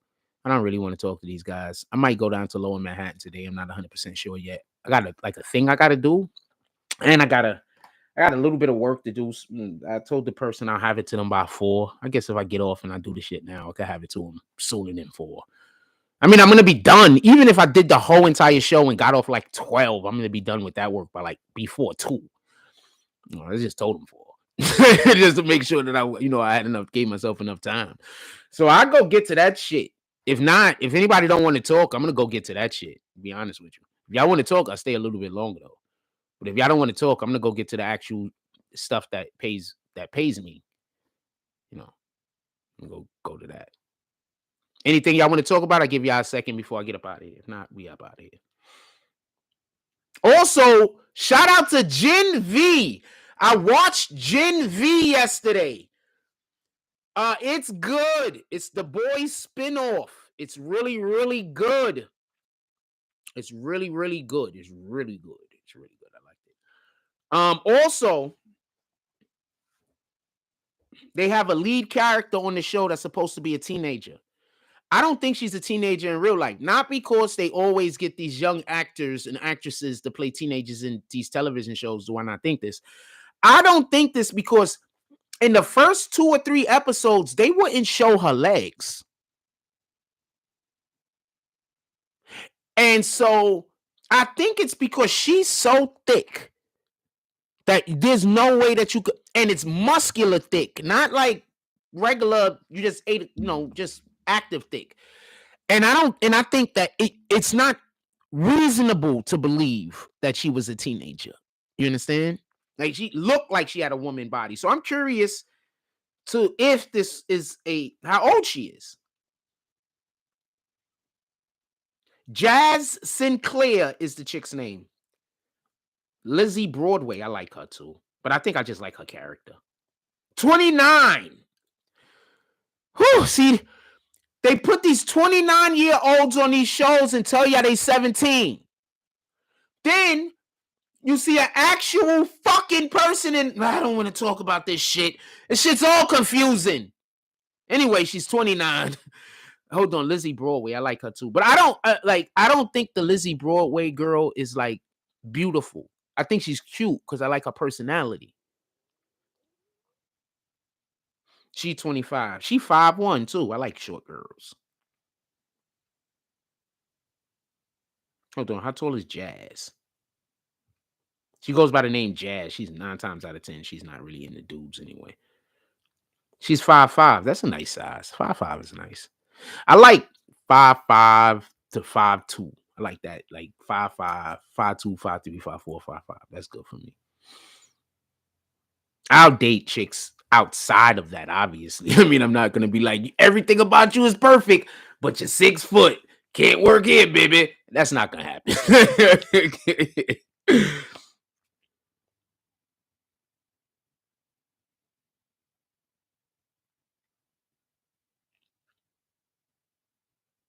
Oh, shoot. I didn't read yesterday's verse for today. Okay, so I didn't read. I could go backwards. I'm not gonna go backwards. I'm just gonna leave it. Yeah, she is super. She is fine. She's like, she is fine. I'm not gonna lie to y'all. There was a good portion of me watching that show that I really didn't want to watch no more. But she was just really, she's just fine. So I was just like, you know what? I'm gonna watch a little bit more. Not that I didn't want to watch it because I didn't like the show. I just was like, watched a lot of TV. This is her right here. Hold on, that's not even a good shot. This is her right here. This is her from the show, by the way. Sheesh, fam. Sheesh. What in the heck's all of the things? This is her from the show.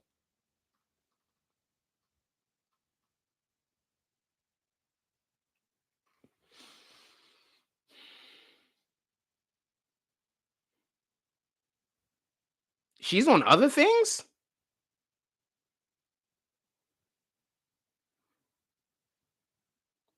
Chilling Adventures of Sabrina. What the fuck is that?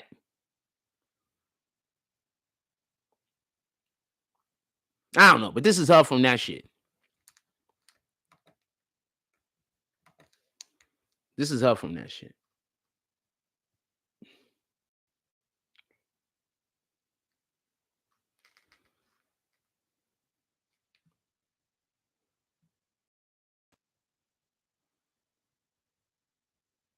She is fine.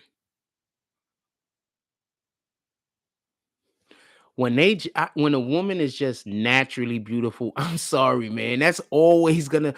I'm gonna assume when a man is just got naturally attractive male feet. I'm not a chick, so I don't know.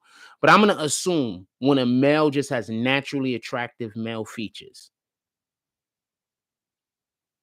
that does something to a woman. What I'm saying is, when a woman has just naturally attractive features, that does something to a man that can't no surgeries do. That just can't no surgeries do. I'm so tired of seeing BBLs, fam, that when I walk in the street and I see a chick with a BBL, I don't look. Like, I don't look. I'm more liable to look at a chick that just got a regular ass. BBL is either going to look sloppy or it's going to look just like every other BBL. Those are the only two options. Tell me where the lie's at. It's going to look sloppy or it's going to look like every other BBL. Tell me where the lie's at. But when the ass is natural, there's a ton of shapes it might have.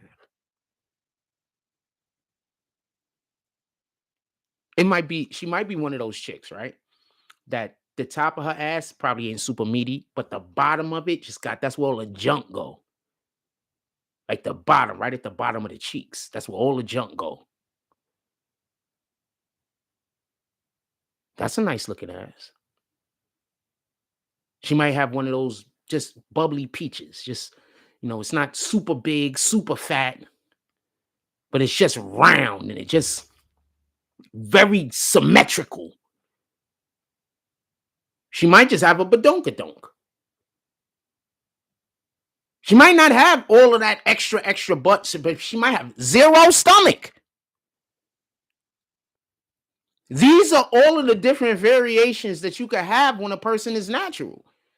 Once they start going to the doctor, they all basically look the same. To me, they do. It's either going to look just like all the others, or it's going to look deformed. Those are the two options.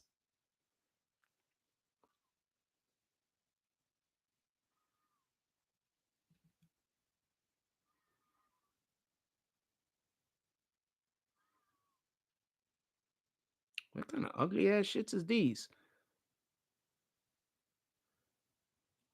Oh, these are piercing. I don't know. I'm not even gonna. No, I'm not showing nobody that. These are just terrible. Those can't be real sneakers.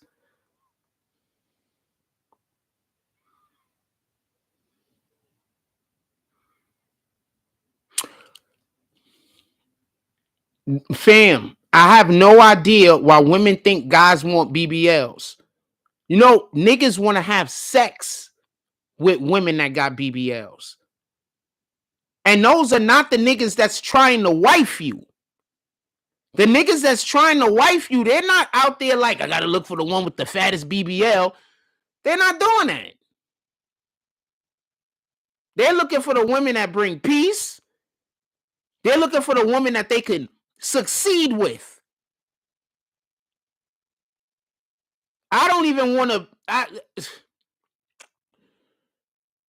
I've lost everything in my life twice because I was with someone that I probably shouldn't have been. And not saying that they're a bad person. I'm just saying our energies didn't align. I'm not saying that they're a bad person. I'm not saying anything negative about them. But I lost everything twice because our energies didn't align.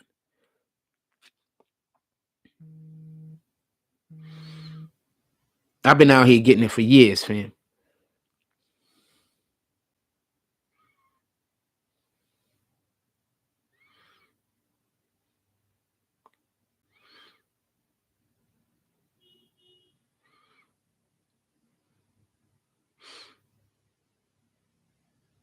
And homeboy that's having this guy in Coney Island doing all this weirdo shit, yeah, I know who you are. And every time these people pull up in here on that weirdo, first of all, you're already blackballed from the industry. Why would you, when I'm opening up this avenue for you on YouTube, you're blackballed from the industry? I don't know if, okay, so forget this guy, the weirdo that live out here in Coney Island. He's working with some other weirdos, right? Those weirdos started fucking with me because of the other nigga. I don't know if he's in line with the other dude. I have no idea. In any regard, you're blackballed from the industry. Like you are. I tried to get you unblackballed. I was literally talking to niggas that know that you blackballed. And they were willing to like fuck with us to a degree.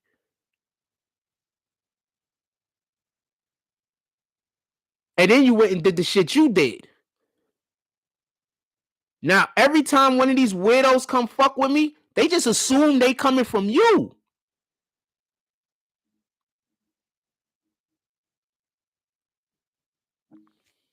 You're going to be living with women to the day you die, sir. You have no skills. You have no discernible talents.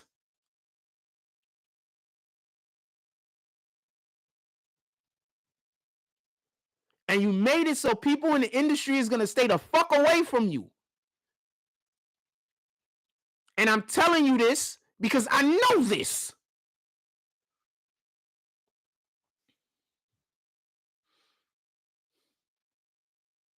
They was going to pick up the Wokecast. I'm just going to say that. Somebody was about to pick up the Wokecast. There was talks about people picking up the Wokecast. The Wokecast was going to get picked up. If you didn't have those people flag my channel, he was trying to get my channel deleted. So he tried to get my channel deleted. So some people flagged my channel. And when my channel got flagged, I got in trouble. I got in trouble with what the fuck?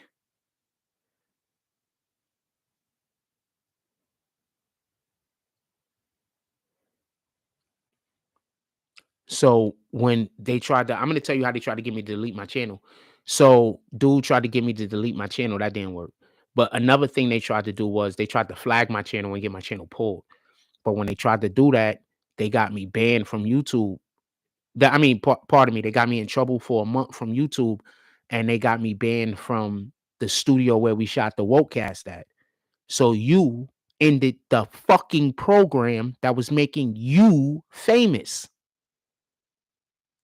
Remember, ain't nobody know about you no more, my nigga. You ended your own program. Your own program I was making for you. You ended it by having those assholes flag me, and then I couldn't use Google Studios no more. You ended your own program. I just want you to know that. And we had people about to pick it up because remember, we had just interviewed Smith and Wesson. The fucking interview just got messed up because the fucking equipment was messed up in the studio that day. We had just interviewed Smith and Wesson, and it was a pretty good interview.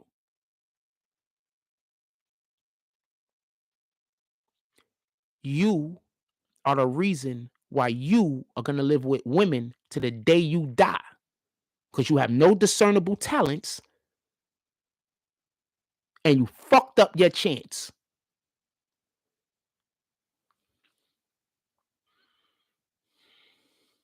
You ruined your own show from jealousy. Jealousy. Ruined your own show. How am I making you a whole show, fam? You don't got to do nothing. All you had to do was show up. That's it.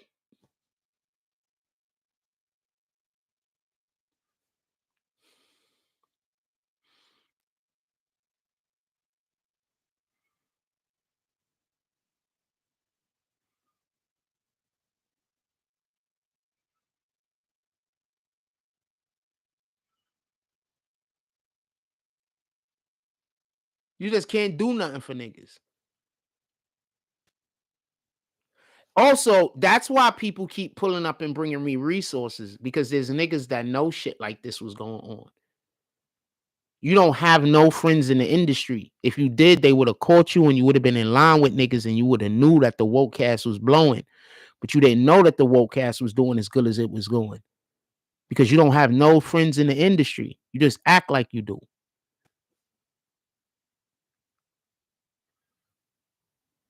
Which is fine with me, fam. I don't care about that shit. Hold on, I got Google Play Pass and what I don't know what that is. I better make sure I know. I gotta find out what that is.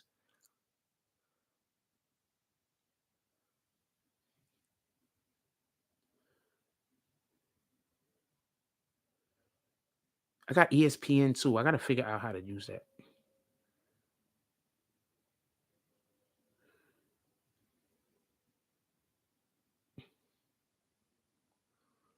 So who the fuck is playing for my Cinemax? I mean my HBO Max. How do I get an HBO Max then? I don't pay for that. Oh, I know I got HBO Max. Forget that shit. Forget it. Forget it.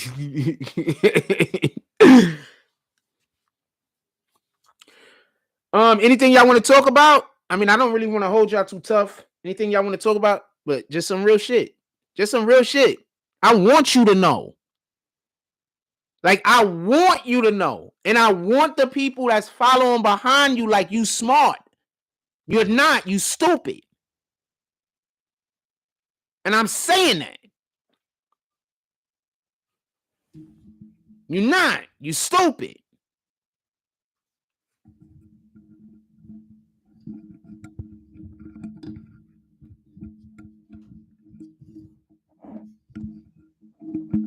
You're stupid. Do you understand there was people that wouldn't even give me an interview because I was friends with you?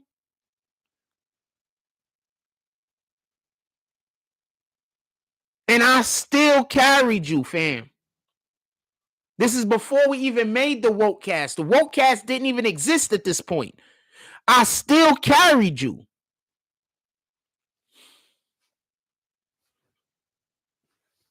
Still carried you.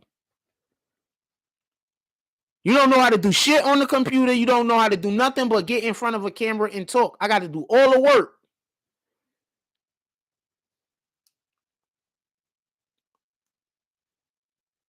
Shout out to the Bay Area. Salute. And I still carried you. You had your own people, could have been you, flag the page, trying to make me lose my page. And all you did was make it so you lost your own program. That was the fit shit that was going to blow you up and take us to the next level. That's all that happened. And that's why you cannot work with certain niggas.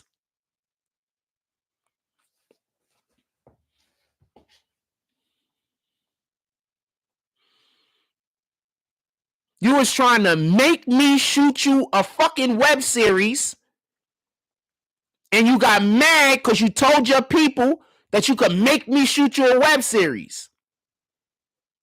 And then when you came to me trying to get me to do it, I told you you had to have shit in order. You ain't have nothing in order, so I didn't do it.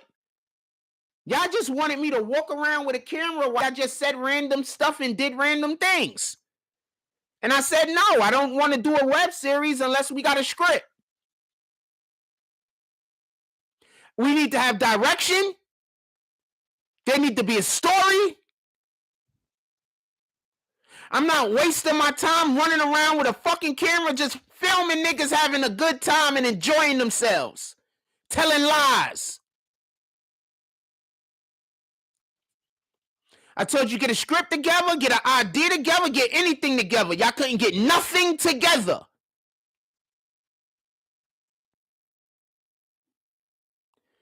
And you felt disrespected because you couldn't force me to do a thing because I'm a grown-ass man. And while these other niggas fold, I didn't. That's all. And you can't really disrespect me in public because all real niggas know I carried you.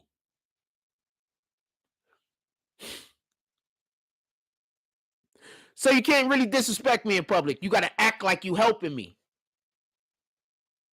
Because all real niggas know I carried you.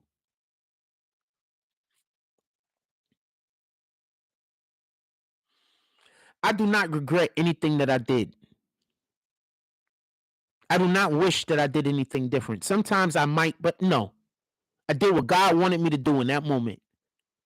I gave you an opportunity. They sank their own shit, fam. I gave you the opportunity. That's what I was supposed to do. So I don't regret it. We could have did good things. We could have tried to be out here helping save some of these kids.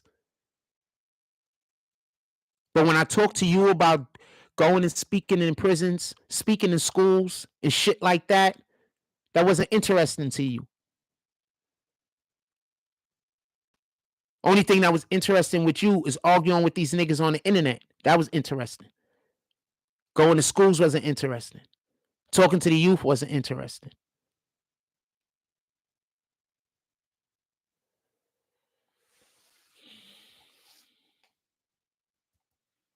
Sank their own shit, fam. Sank their own shit.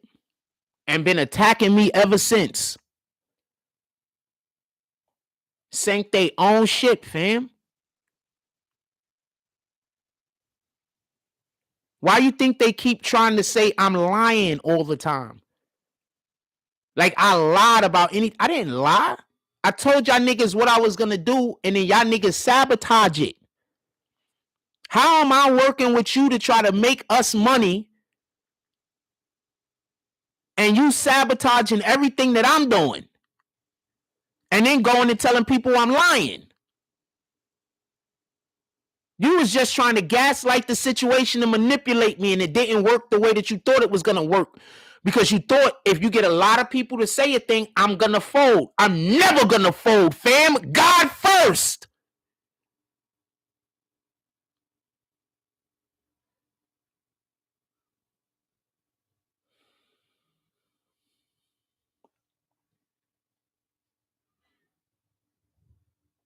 I was never going to give in to Satan's demands. It just wasn't going to happen. You thought you was going to get me scared. That's why you keep trying to tell people I'm pussy. Because when you tried to press me, this shit ain't work. Because you like 4 times my size. You tried to press me and that shit ain't work. So you want somebody to come fight me so bad. Because you a bitch ass nigga that can't even a nigga help. Now, I don't got to say your name. You know I'm talking to you. The people that help you know I'm talking to you. Niggas in the industry that's watching right now know I'm talking to you. Yeah, we got people in the industry watching right now. I was speaking to some of them this morning. We had one in the chat yesterday. Remember? Because they're going to call me a liar. We had one in the chat yesterday, Mike Jones. Mike Jones Beatz. That's the super producer. Live's still up. I don't got a cat. Go look at his credentials. Go see the people he worked with.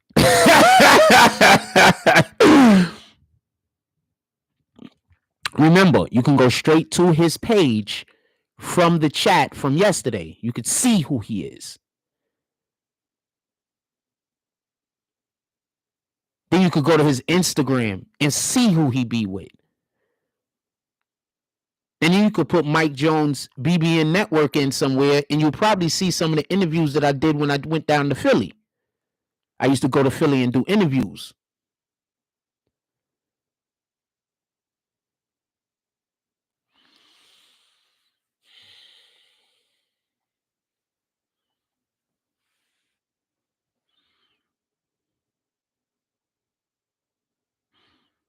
What y'all want to talk about? Dudes saying they own shit, fam. And now look at them.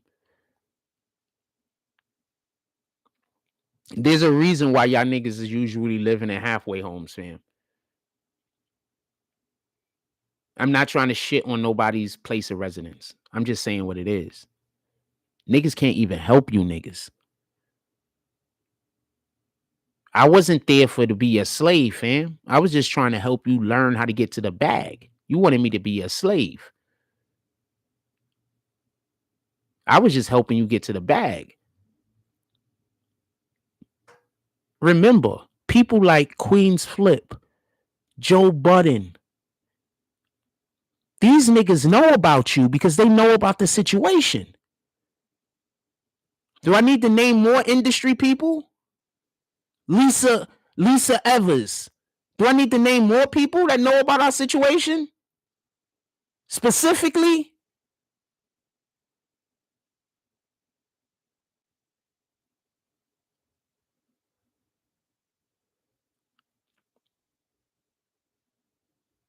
Your name is Mud, fam. Mine's is not.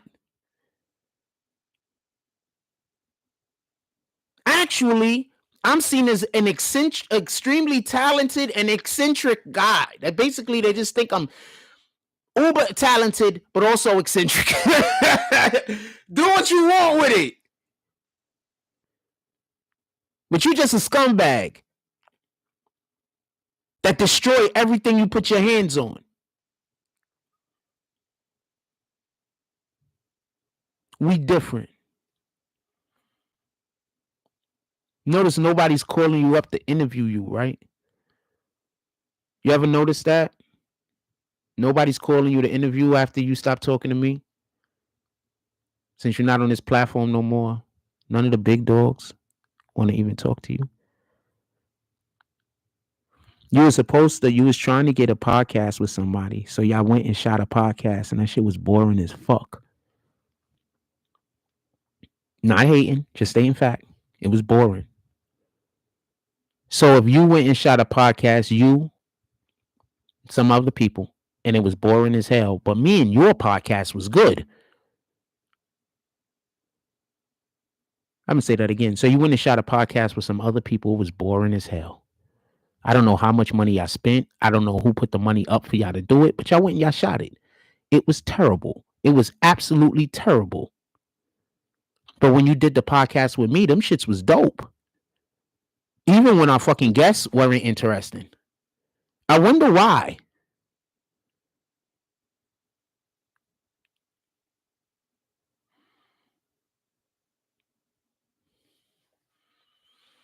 I really wanted to have a hoodie on right now. I tried to do the hands in the pockets thing.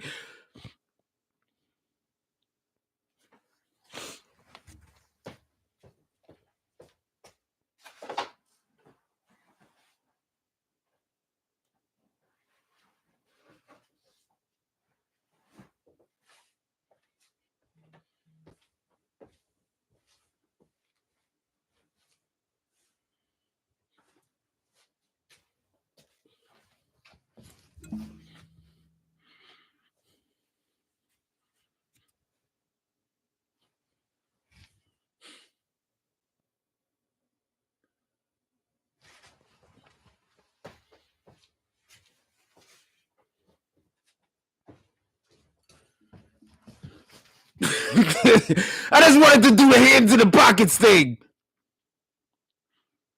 So when you went and did a podcast, the shit was boring.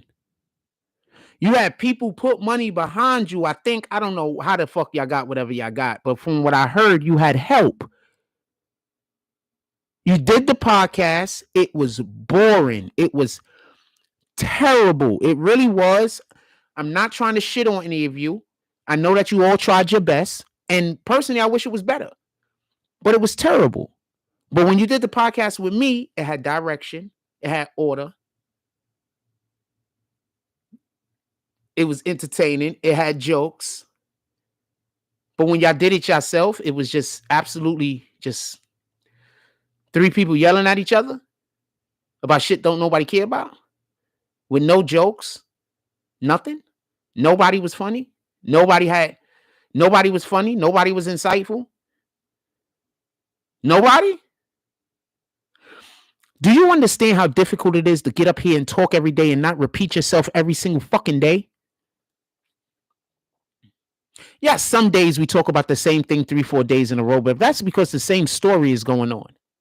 But you know how difficult it is to get up every single morning and have a different topic to talk about on your program every single day, and you do the shit 7 days out of the damn week?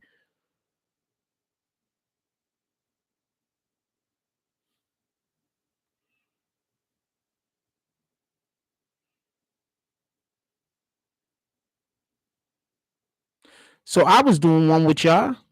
When you was doing the podcast with me, it was funny, engaging, entertaining. It was good. We were getting mentioned. We was getting mentioned places.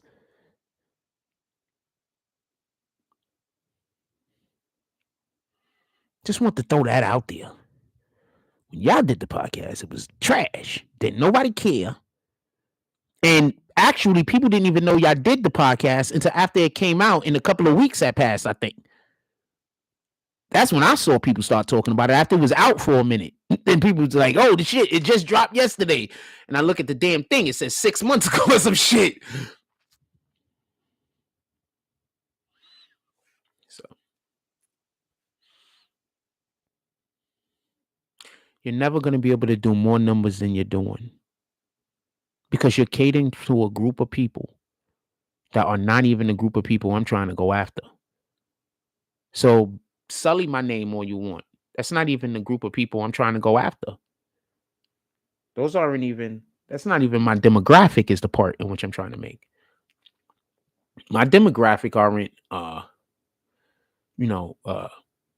just hood people that lack intelligence. That's not my demographic. My demographic is God-fearing people. My demographic is people that want to talk about the future, like, how we're going to do better in the future. My demographic is people that want to talk about law. My demographic is people that want to talk about better in our community. My demographic isn't self-destructive individuals that just want to hurt other people for no reason and talk shit about each other. That's not my demographic.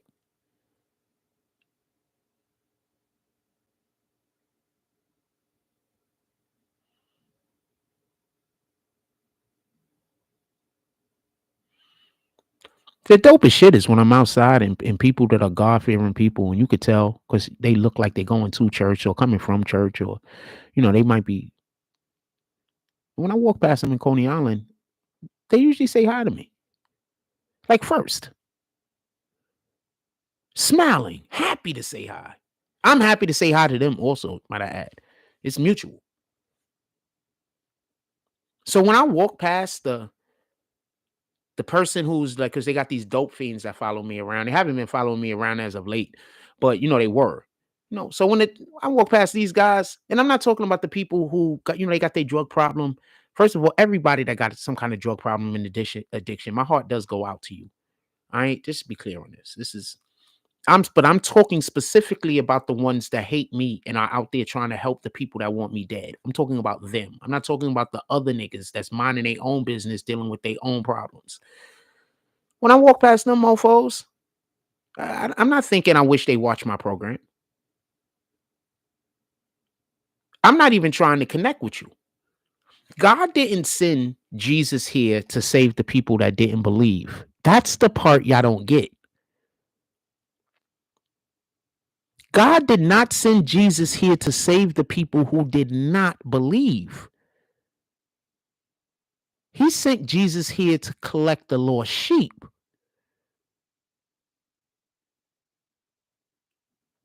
Some of those lost sheep might believe.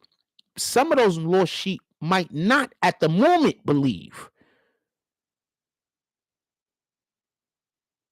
But God didn't send Jesus to collect people who didn't believe. He sent Jesus here to collect the lost sheep. Some of you niggas is not part of that flock. Y'all black just like me. Might be even in my bloodline. But that does not mean that Jesus came here to collect you. Okay? If they stop lying to people and telling them like everybody could go to heaven, people will start acting differently. Instead of thinking they don't got nothing to worry about.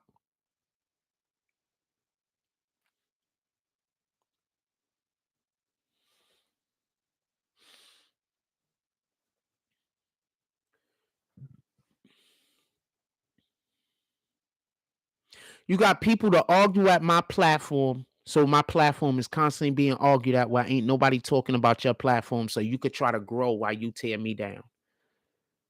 You don't think the niggas in the actual industry aren't looking at that and saying, this nigga a dirty nigga, fam? Well, I'm telling you they are. But you don't think that they looking at you like that? You think you could still call up niggas like Whack and get motion? Them niggas ain't fucking with you like that.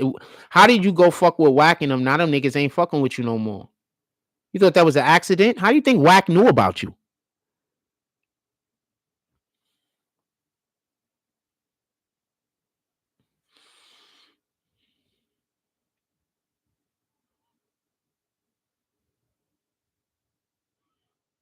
How do you think Whack knew about you? Who do you think gave you credibility?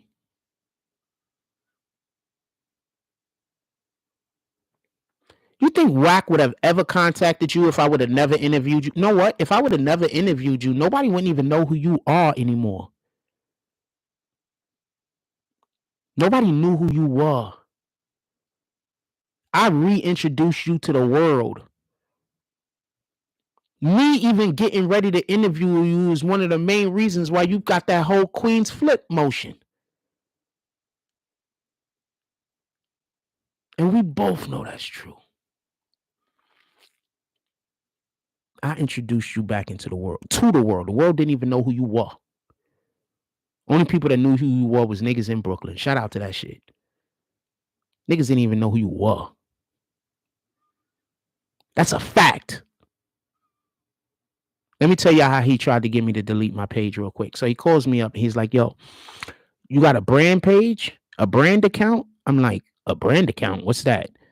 He's like, all right, so you could turn your YouTube channel into a brand account. I said, all right, how you do it? So he told me how to do it. I went through the things. We went through all the motion. But when you create a brand account, now you got two accounts. At least it looks like two accounts. Just it looks like two accounts.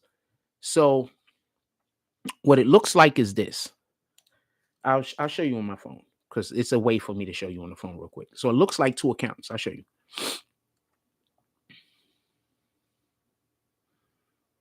Let me tell you, nigga tried to give me a delete my page. So it looks like two accounts. You see how I don't want to show y'all all of my pages, but you see how I got that right there where you can see that the pages are separated like that. I got a ton of pages. See how the pages are separated like that? But you see how this page right here is just two pages in one? That's because this is a connected account. So this account was first. So I made this account was first. So then I turned it into a brand account and turned it into this account right here. So then he told me to go erase that account. So I'm like, all I got to do is erase it. He was like, yeah, that you don't need that no more. Go erase it, go erase it, go erase it. Something told me. I said, I'm not erasing this. I trust this. You know what? I'll call up YouTube and contact them and find out exactly what it is. But he's like, nah, you don't got to erase it. Don't worry about it. Just erase it. Just erase it. Just erase it. Just like really trying to talk me into it, but I didn't erase it. So then a little while passed and I call up YouTube and I'm like, yo, YouTube, man, I still got two accounts like this. I said, I want to erase one of the accounts, this one right here, but I don't know. I don't want to erase that account. So I'm going over with YouTube for about an hour and a half, 2 hours, because I didn't understand then totally what they was telling me. Also, they told me some new shit, and I found out a lot of new shit, by the way. So shout out to that. But well, at that point. So basically, they told me that if I would have erased that other account, I would have erased all of my pages. Like I would have erased this page because the other page was the default page. So if I would have erased the other page, I would have erased this page because I need that page. So that's why they've been over. And then, right. And then this is the funny thing. After I didn't erase my page, like a couple of weeks later, people started trying to contact me talking about they will buy my page. The fuck you talking? I'm never going to sell my page. What are you talking about? So first they tried to get me to erase my page. I wouldn't erase my page. Then the niggas tried to send the value on my page down so they could go buy it. The whole world is watching you, fam. You don't think niggas know what you do? I'm talking about it now, because like I really got niggas behind me now, fam. And I'm not talking about no, we meeting in the street doing no fighting shit. Get out of here with that. I'm not talking about that. Like I really got niggas behind me now, fam.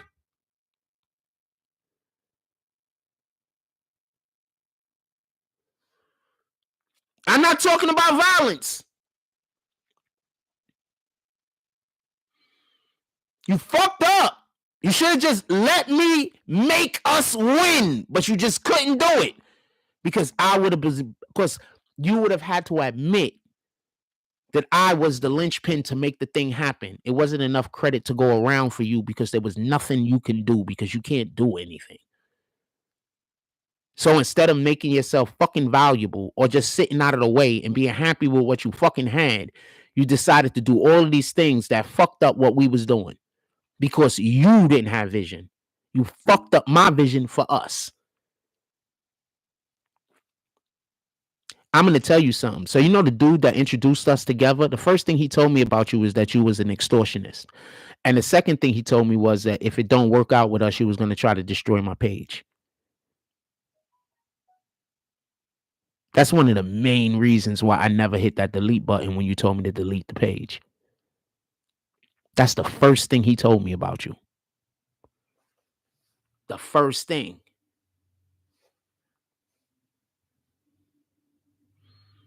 Don't trust him.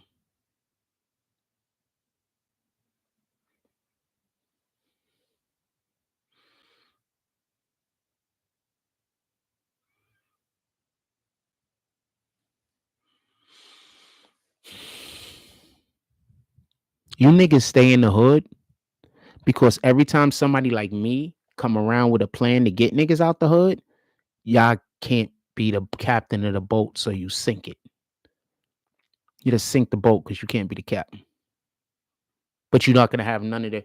You're not gonna have. You don't have no resources. You don't have no vision. You don't have no plan. You don't have no nothing. You just want to be in charge.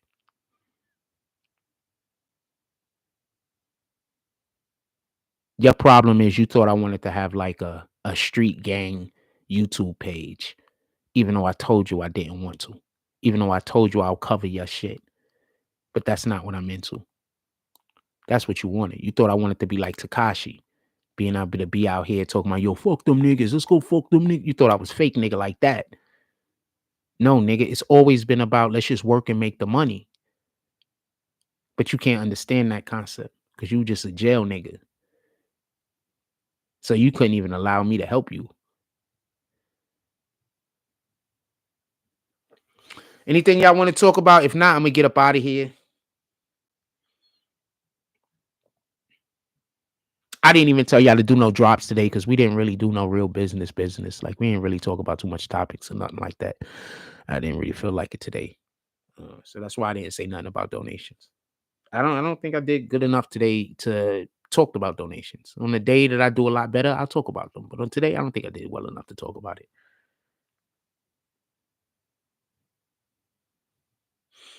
I've already walked all of my steps for the day, apparently.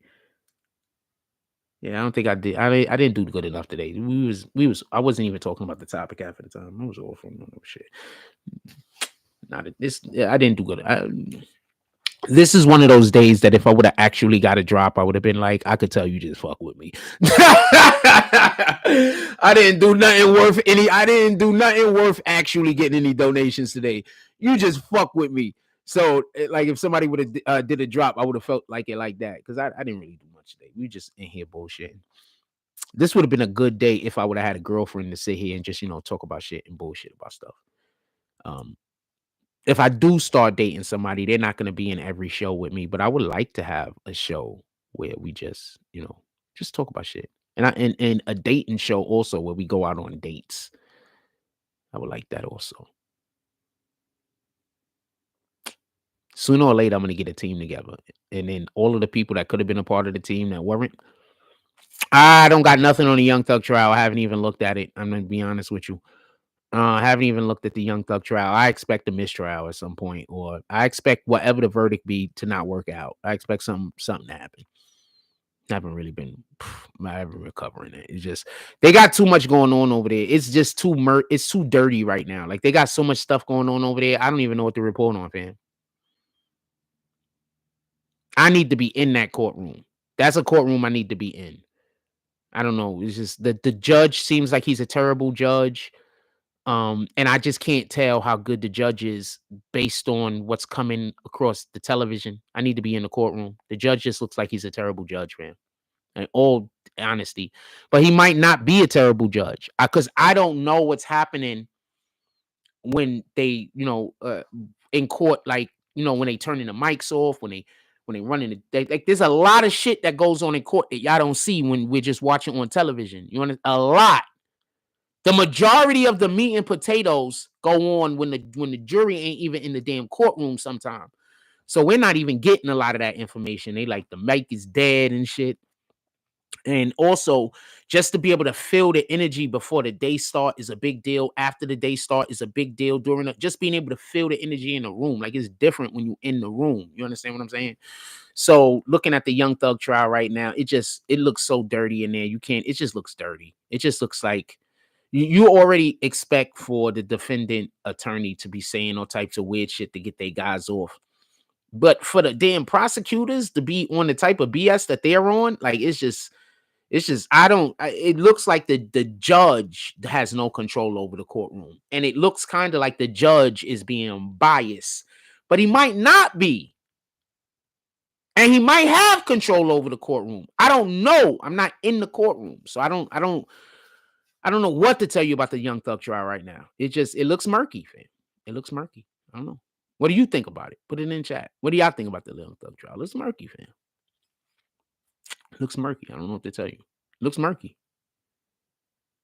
It just is what it is. It's just a fact. It looked murky. If I was in the courtroom, I can't trust what I'm seeing on the television. That's what I'm trying to tell you. I can't trust it. You understand? Like this is basically the same thing that I was saying. This is basically the same thing that I was saying in the YNW Melly trial. Remember? After a while, y'all was coming here asking me about it, and I was like, that shit is just all sideways. Like, that shit don't look right. I need to be in the courtroom. But it wasn't right. Like I told y'all, you got a mistrial. So I was once again correct. I told y'all, this don't look right, fam. It don't look, there's something going on that I need to be in courtroom. That's all I can tell you. If I'm in the courtroom, I can tell you exactly what's happening. Damn near down to a pinpoint accuracy. And y'all know that's true. But I'm out here. I don't know. Give me 1 second. I can't tell. I don't know what to tell you. When I told dude what, hold on.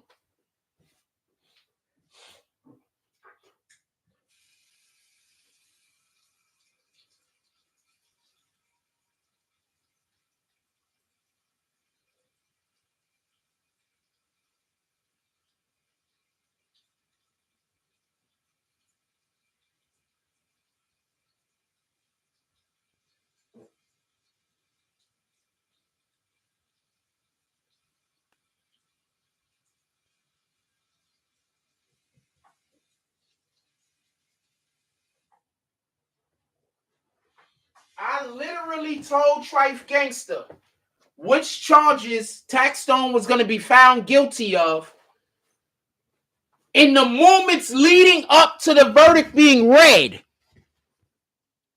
Ask Trife. He an honest nigga. He ain't gonna lie. Shout out to Trife Gangster.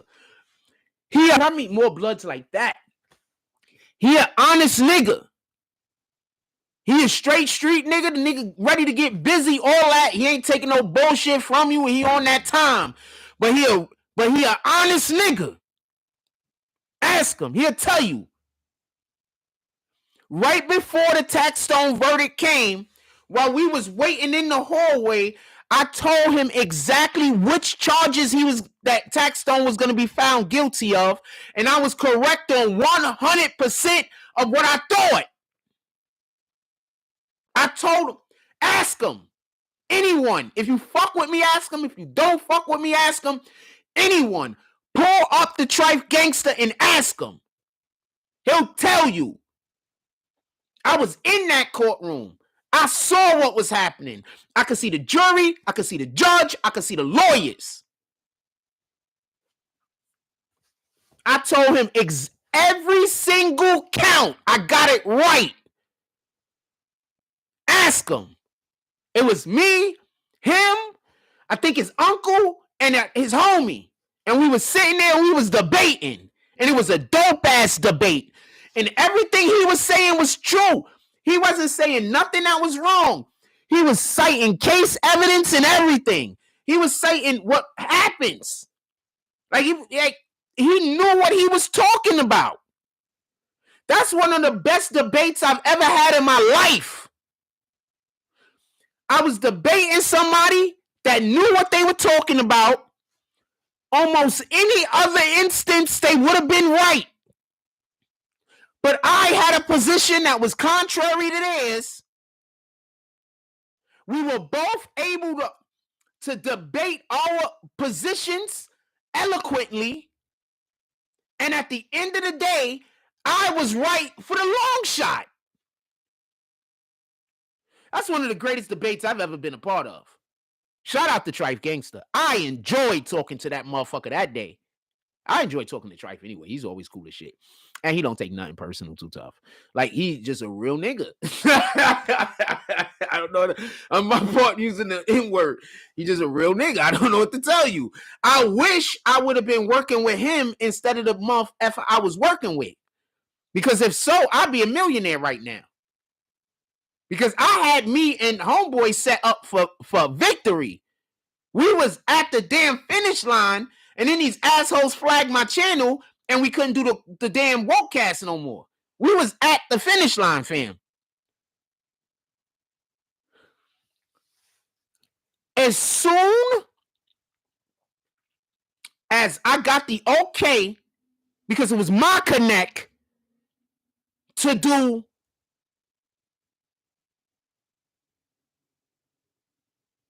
the Cocoa Brothers Smith and Wesson interview, I already knew that the advertisement dollars was about to roll in. You understand? That was about we about 7-8 shows in.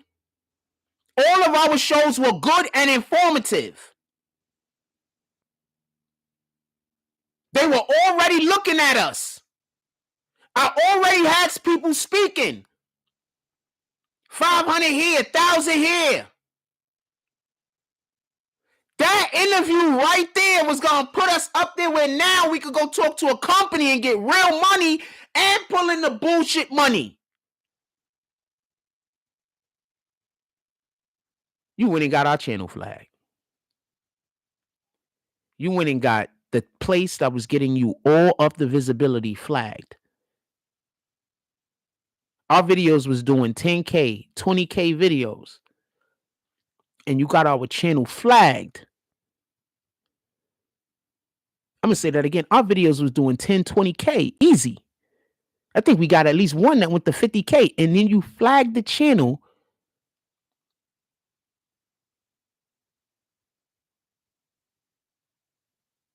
You just can't help these niggas. Anyway, I'm going to let y'all go. Everybody have a beautiful day. You can't help them, fam.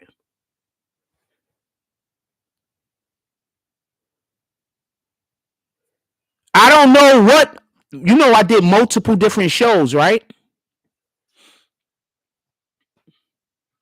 And I'm not just talking about the woke cast. Me and him did a different video that I know for a fact is over a fucking 50K views if I didn't delete it.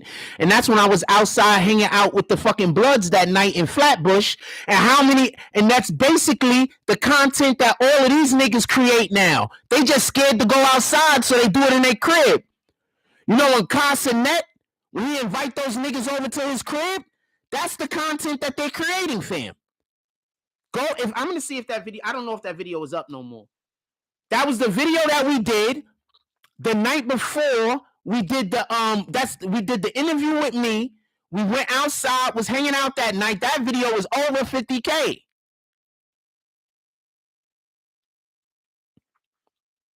That same exact content is the content that Casanet and them stole. That's what they do.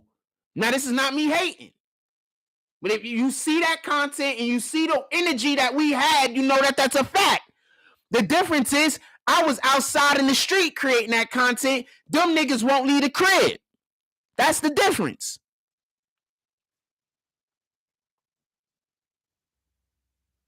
Hold on. Homegirl finally reposted. You ain't posting days. Fucking Lee, I don't want to play the music. I don't own the music. I'm going to this chick. She a whole cutie.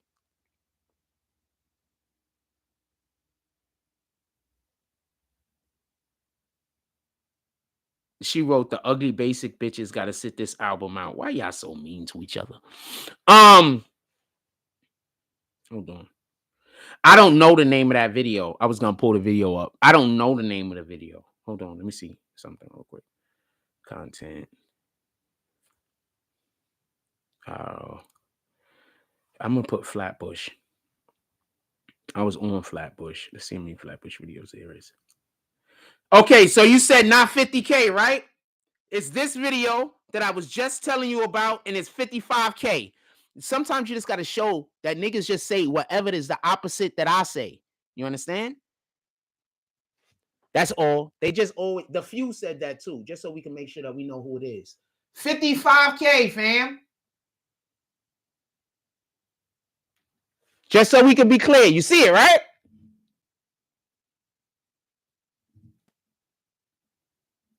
Right here, 55K.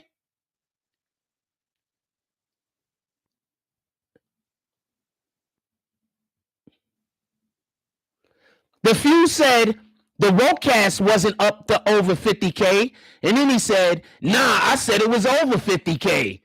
I hear you, fam. even though your comments are directly over each other. Hold on, I'm going to show y'all this shit. I want to put this on the screen just to put this on the screen. Hold on. This is what I mean. This is what I'm dealing with.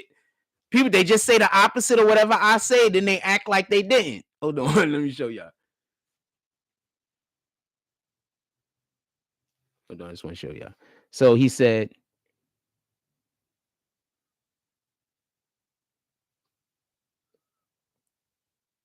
Wokecast wasn't up to over 50K. You see it right here?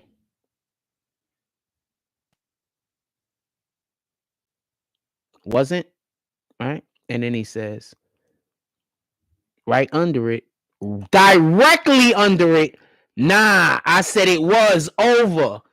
So this is what I'm dealing with.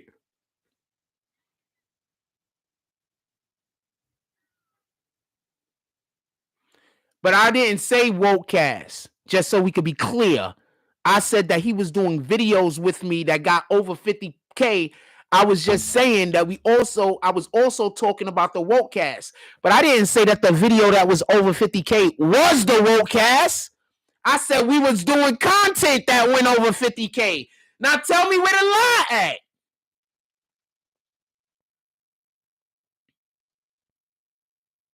I said we was doing content over 50K. Now tell me where the lie at.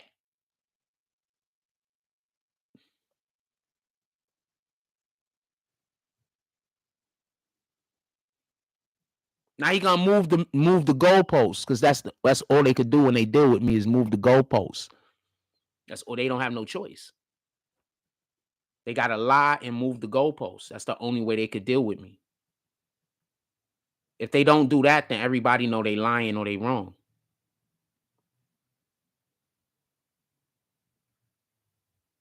So they gotta move the goalposts. They gotta add shit that I didn't say. You know what I'm saying? They gotta just pretend. So he said the Wokecast didn't go over 55, right? 50, right? How many views did that say this is? It say 58K. I'm just gonna tell you. But how many views is that? Let's say 58K right here, right? You see that? 58K. That's 58K, right? Let's see what video is that. What video is that? Oh shit, that's the Wokecast. That's the Wokecast? That's the Wokecast video. How many views is that? Because he said I didn't get the Wokecast right. 58,000. Hold on. We're gonna screenshot and zoom in. Just because they be lying to y'all when they tell you that I don't do numbers or I've never done numbers. I've always done numbers. They just sabotage my platform so I don't do the numbers that I used to do, so they could then say that I don't do numbers. You understand? So hold on. We're gonna screenshot and zoom in. Screenshot. Press the button to zoom in. That was the zoom in button, right? Hold on. All right, we're gonna do it again. Because I want to, so nobody can say I did something I didn't. So nobody can say I didn't do something I didn't do. So hold on, we screenshot it again, right? Hold on, we're gonna screenshot the bitch.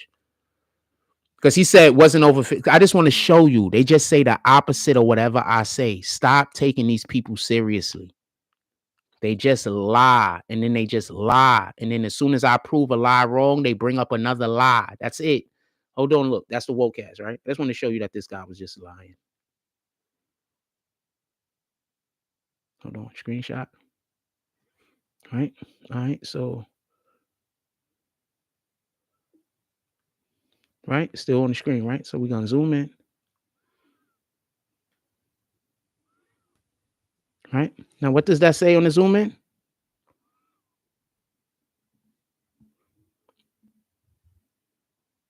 Okay.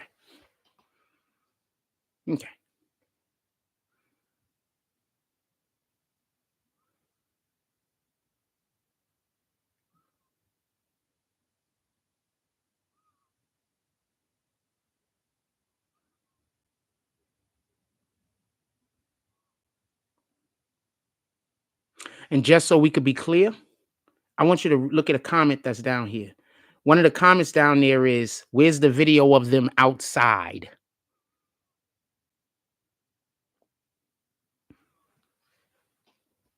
Now go watch that video and you're going to see it's exactly the type of shit that these Castanet niggas and these niggas is doing now.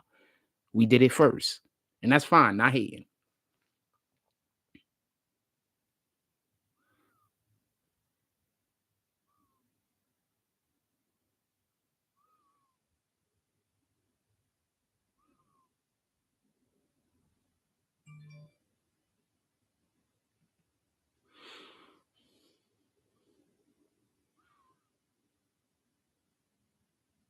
Dude, it says WAST.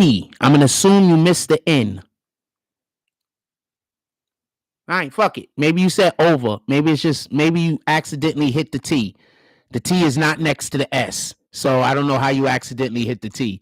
But okay, you accidentally hit the T. You meant to say was, right? Okay. Maybe. What do I know?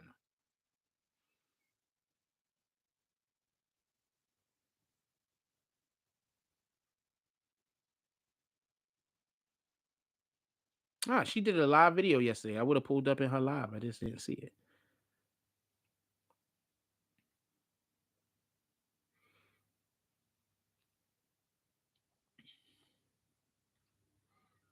All right. So you was typing fast. Mistakes happen.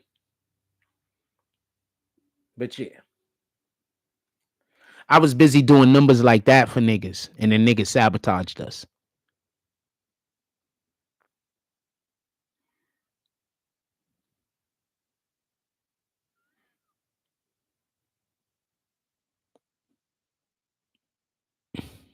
That's the nigga y'all niggas follow.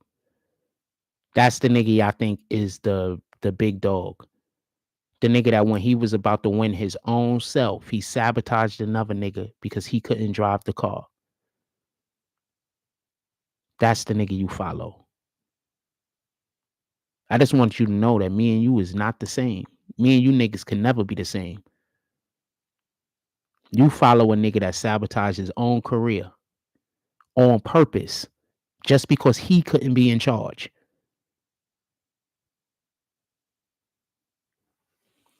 I'm going to let y'all go.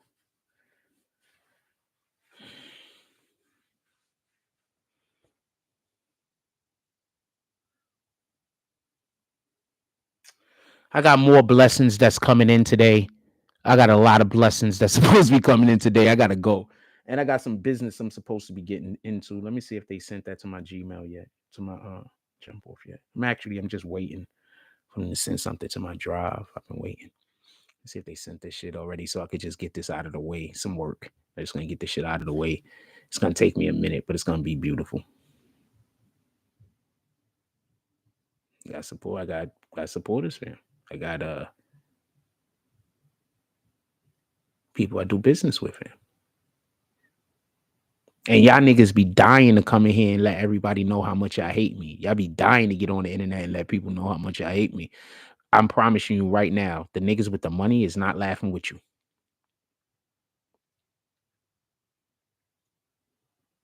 All right, so he ain't send it yet. I gotta wait for him to send it. I'm gonna get up out of here though. I'm gonna let y'all go.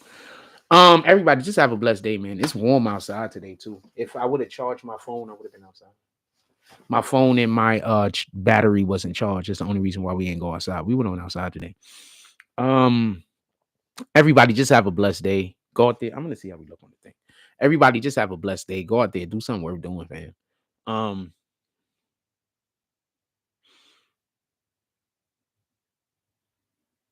A lot of just don't get in your own way, fam.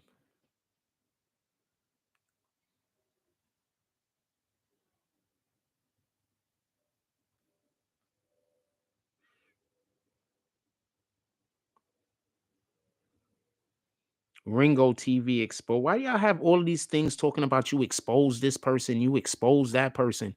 Y'all not exposing nobody. Half of the time, y'all just lying on niggas, fam. Y'all just making shit up, fam. When God get a hold of some of y'all, it's gonna be ugly. I know y'all think I just be saying that shit and y'all laughing and whatever. When God get a hold of some of y'all, it's gonna be ugly, fam. Like ugly, ugly.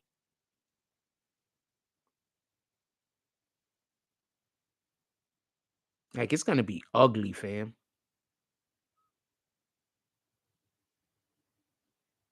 Somebody tried to make a video trying to say, I'm not arguing with nobody. I just want to say this. I'm not arguing with nobody. I'm arguing with 0 people. If there's a person out there with my name in their mouth, that's on them, fam. I don't got nothing to do with that shit. They want to talk about me or whatever. I don't got nothing to do with that shit. That shit don't got nothing to do with me. If there's somebody I think there's some people trying to make an argument, like they trying to get me to argue with them dumb bad. I'm not arguing with nobody. I don't have no beef with nobody. I'm not arguing with nobody. I don't care about none of y'all problems. I don't care about none of that. And I'm not saying I don't care about nobody's problems. I'm saying all of y'all problems consist of y'all attacking each other. I don't care about none of that. I don't care about none of that disrespecting that y'all got to do back and forth to one another. I don't care about none of that. I don't want to be involved in none of that circus y'all got going over there. Y'all niggas is gonna die broke. Y'all not gonna be able to leave nothing behind except for this type of shit. If I die right now, I'm confident that that the story that's gonna be told about me isn't the story that people are thinking now. Because what's gonna happen is I've done a lot of good in the world. When I die, there's gonna be a lot of people that's gonna step up and talk about some of the good that I did. I promise you. I promise you.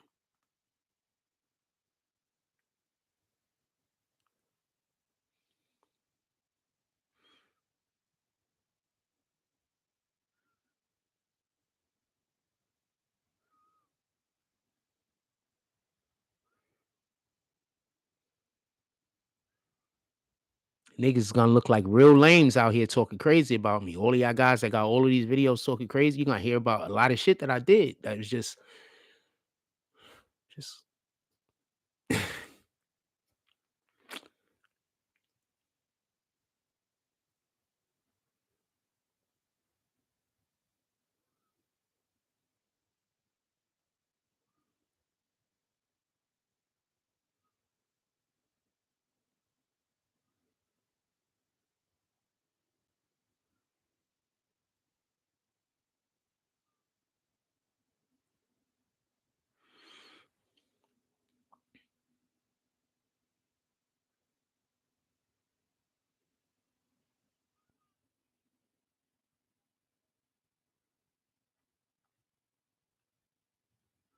as soon as I do get a girlfriend, I'm gonna give her one of my YouTube channels to use though. For real, for real. I'm gonna rename it and everything.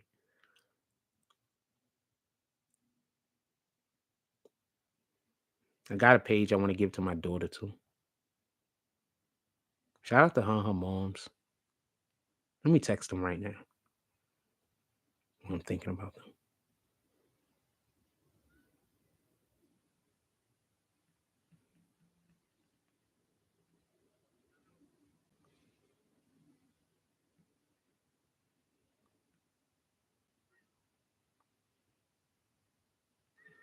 And text them now while I'm thinking about them. Everybody just have a blessed day. Go out there, do something worth doing, fam.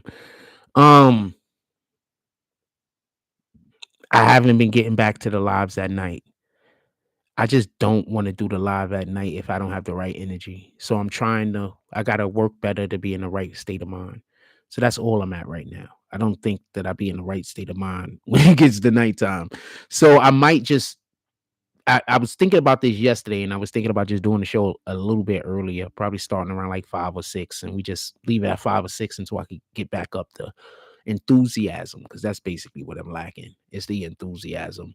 Until I can get the enthusiasm back, just start a little bit earlier in the day. So that's what I've been thinking about. I was considering it yesterday, and then I don't know. Big fan. Big fan.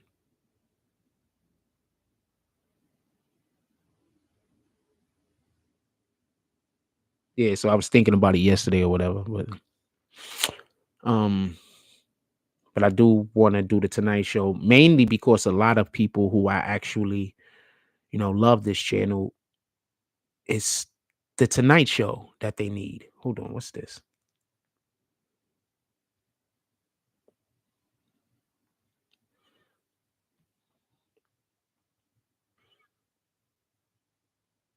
Also, apparently, YouTube just sent me the shit to allow for me to be a part of like a program where I could get like free shit from Macy's. So apparently, hold on, let me show y'all, because I know people gonna say I'm lying and shit. I think that's what it's saying. I'm not 100% sure what it's saying. I think that's what it's saying. I'm gonna probably look into it today.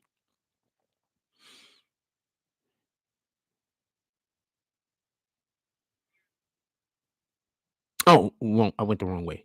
Hold on.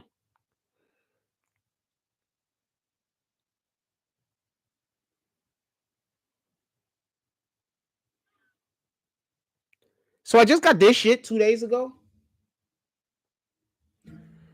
And basically, I guess Walmart is now something that we can advertise for. At least I can.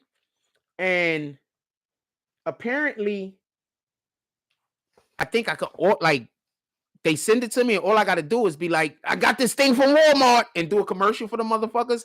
So I think I'm just about to just start doing commercials over here on Instagram. My Instagram's about to start getting lit with commercials on Instagrams and all the shorts.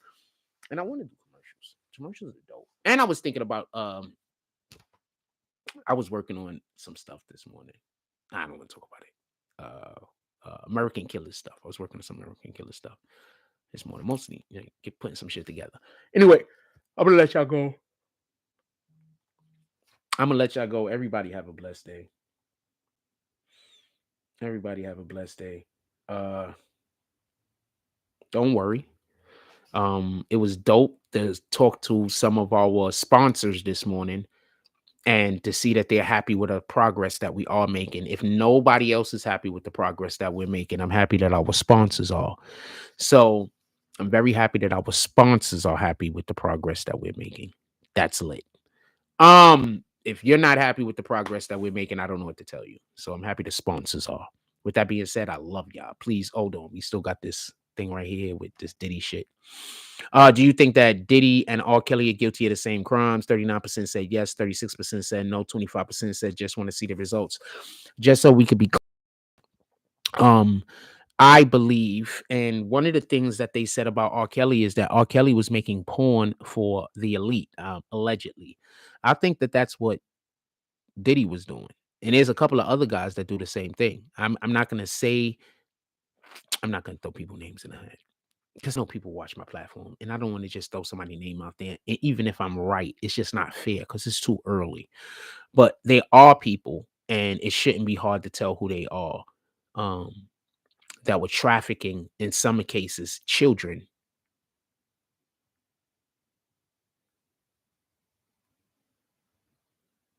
I wonder if we're ever gonna find out the real story, or at least if the real story about New Edition ever gets publicized.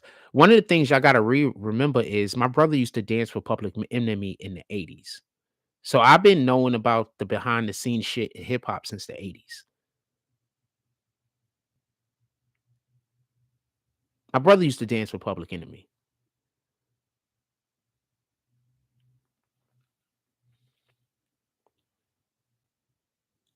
I wonder if the story of what happened to New Edition is ever gonna get out. The real reason why fucking Bobby Brown left. I don't think so now because they all like reconciled and came back together. So I guess it will have to deal with if they will want to put that information out at this point. But I wonder if the real reason. But I doubt the real reason is going to come out. All I'm going to say is New Edition was kinda.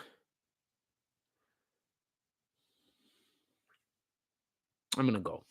Everybody have a blessed day. I don't want to get myself in trouble. And I just don't think that anybody is going to come out and tell the real story about what happened to New Edition. I just don't think it's going to happen. There's no win in it for anybody. You understand what I'm saying? Like, there's no win.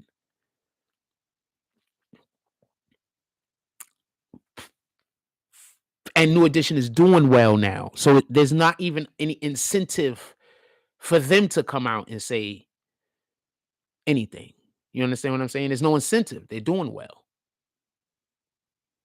I wouldn't be surprised if some of the people who they might have came out and said something about, if there was anything to be said, aren't actually helping them at this point and helping or giving them opportunity at this point. I wouldn't be surprised.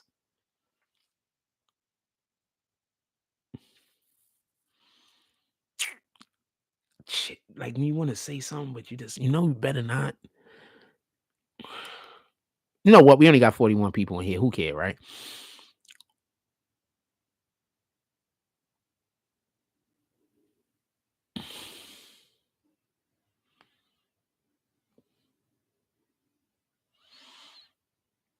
I'm gonna be quiet. I'm not gonna say nothing. Maybe a different day. Not today. Everybody have a blessed day. Go out there, do something worth doing. Love the world. Pardon me. Love God. Okay. Love God. And even though, we want the best for everyone. We know we love everyone. That doesn't mean that we allow for those people to escape responsibility. I think the biggest issue that we have going on now is that niggas want to escape responsibility.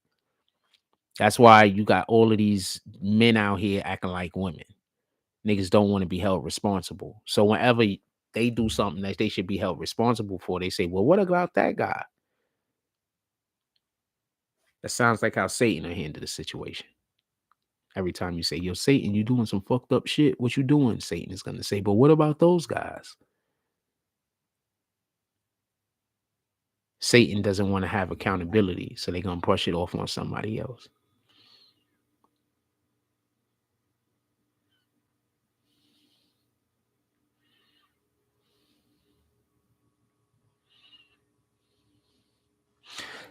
Now I'm going to tell you how your niggas is lost. I'm going to tell you. I'm an actual talent that people want to invest in. So I don't even need to be doing numbers. There's people that are confident that all I need is the platform. You get it? I don't have to do not near number over here. All I have to do is know how to do the thing that they want me to do, which I know how to do. I don't have to do numbers over here. They don't need me to build the platform. They need me to just be the face of a platform that gets built. And y'all made a perfect situation for me. I'm an individual. My community, I'm getting harassed like crazy. I've been living a life of the last couple of years. I've been getting attacked on the internet like crazy with just lie after lie. What a story. How did this man overcome suicidal thoughts? How did this man overcome being totally alone? How did this man overcome living a life that he can't even talk to another human being because everybody that comes around him is trying to destroy him because those are the people that are the only people coming around him? How did this man exist? Not even being able to go to the store without having people following him in the store to ruin his life. How did this man exist? How did he win? He went through 3 or 4 years of constant gang stalking. Constant.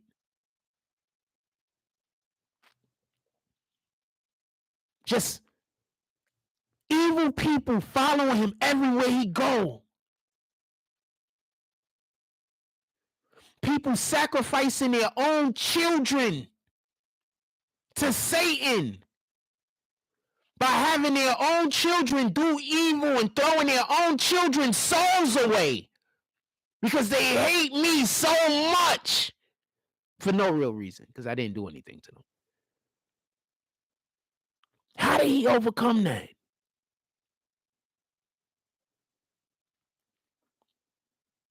The constant lies, the constant attacks, the constant. He lived his life in nothing but hate.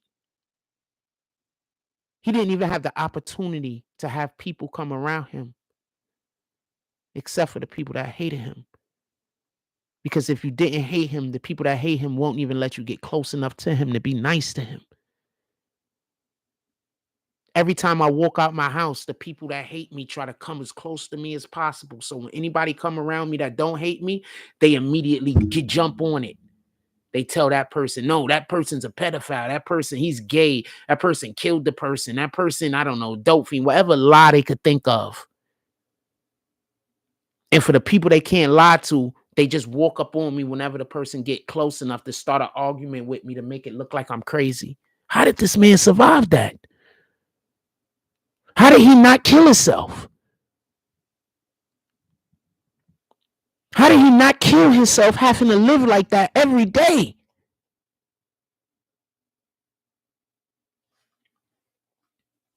How could he not take his own life?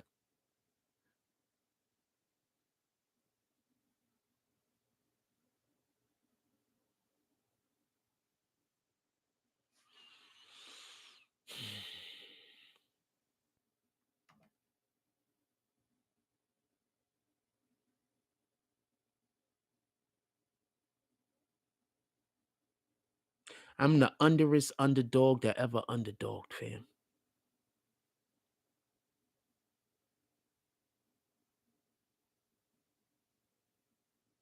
I'm the underest underdog that has ever underdog. There's nobody that's been a better underdog than me.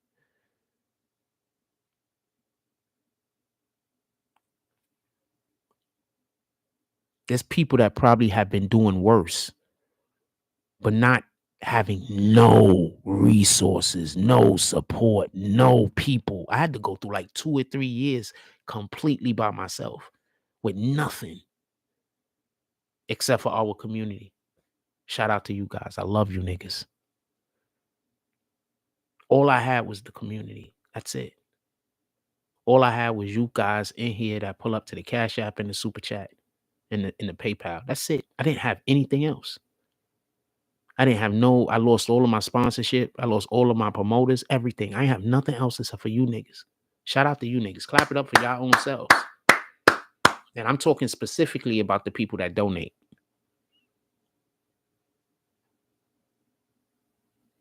Shout out to the people that share the video also. Shout out to the people that hit the like button. But that was for the people that donate.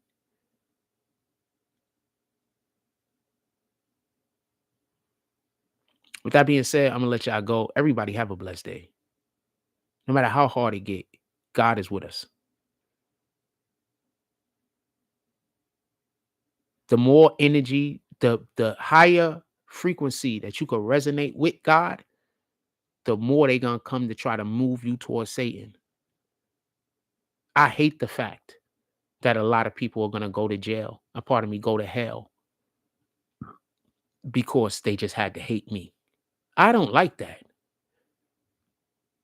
I wish I could be I wish my life could be defined by the people who I've led to God, not defined by the people that are going to go to hell. My life, in my opinion, is defined by the people that are going to go to hell because of the way they treated me. I think that's more of a definition of what my life is. And I wish it was different. I wish my life was more defined on the people that I was able to lead towards God. I wish my life was more defined by the things that I did to help people find God, not being a beacon for Satan. I wish that this wasn't what my life is, but I'm just a beacon for Satan. That's what my life is. When they tell my story, 90% of my story is just going to be about how I'm a beacon for people that worship Satan and people that hate God. It's going to be 90% of the story about my life. I wish it was different. Anyway, everybody have a blessed day. Like, comment, subscribe. Join the notification gang. Hashtag Bronx Bombers. Let's get it. I love y'all. Take care of each other. Hug the kids for me. I haven't forgotten about you. And that's all I got on this one. I'm out.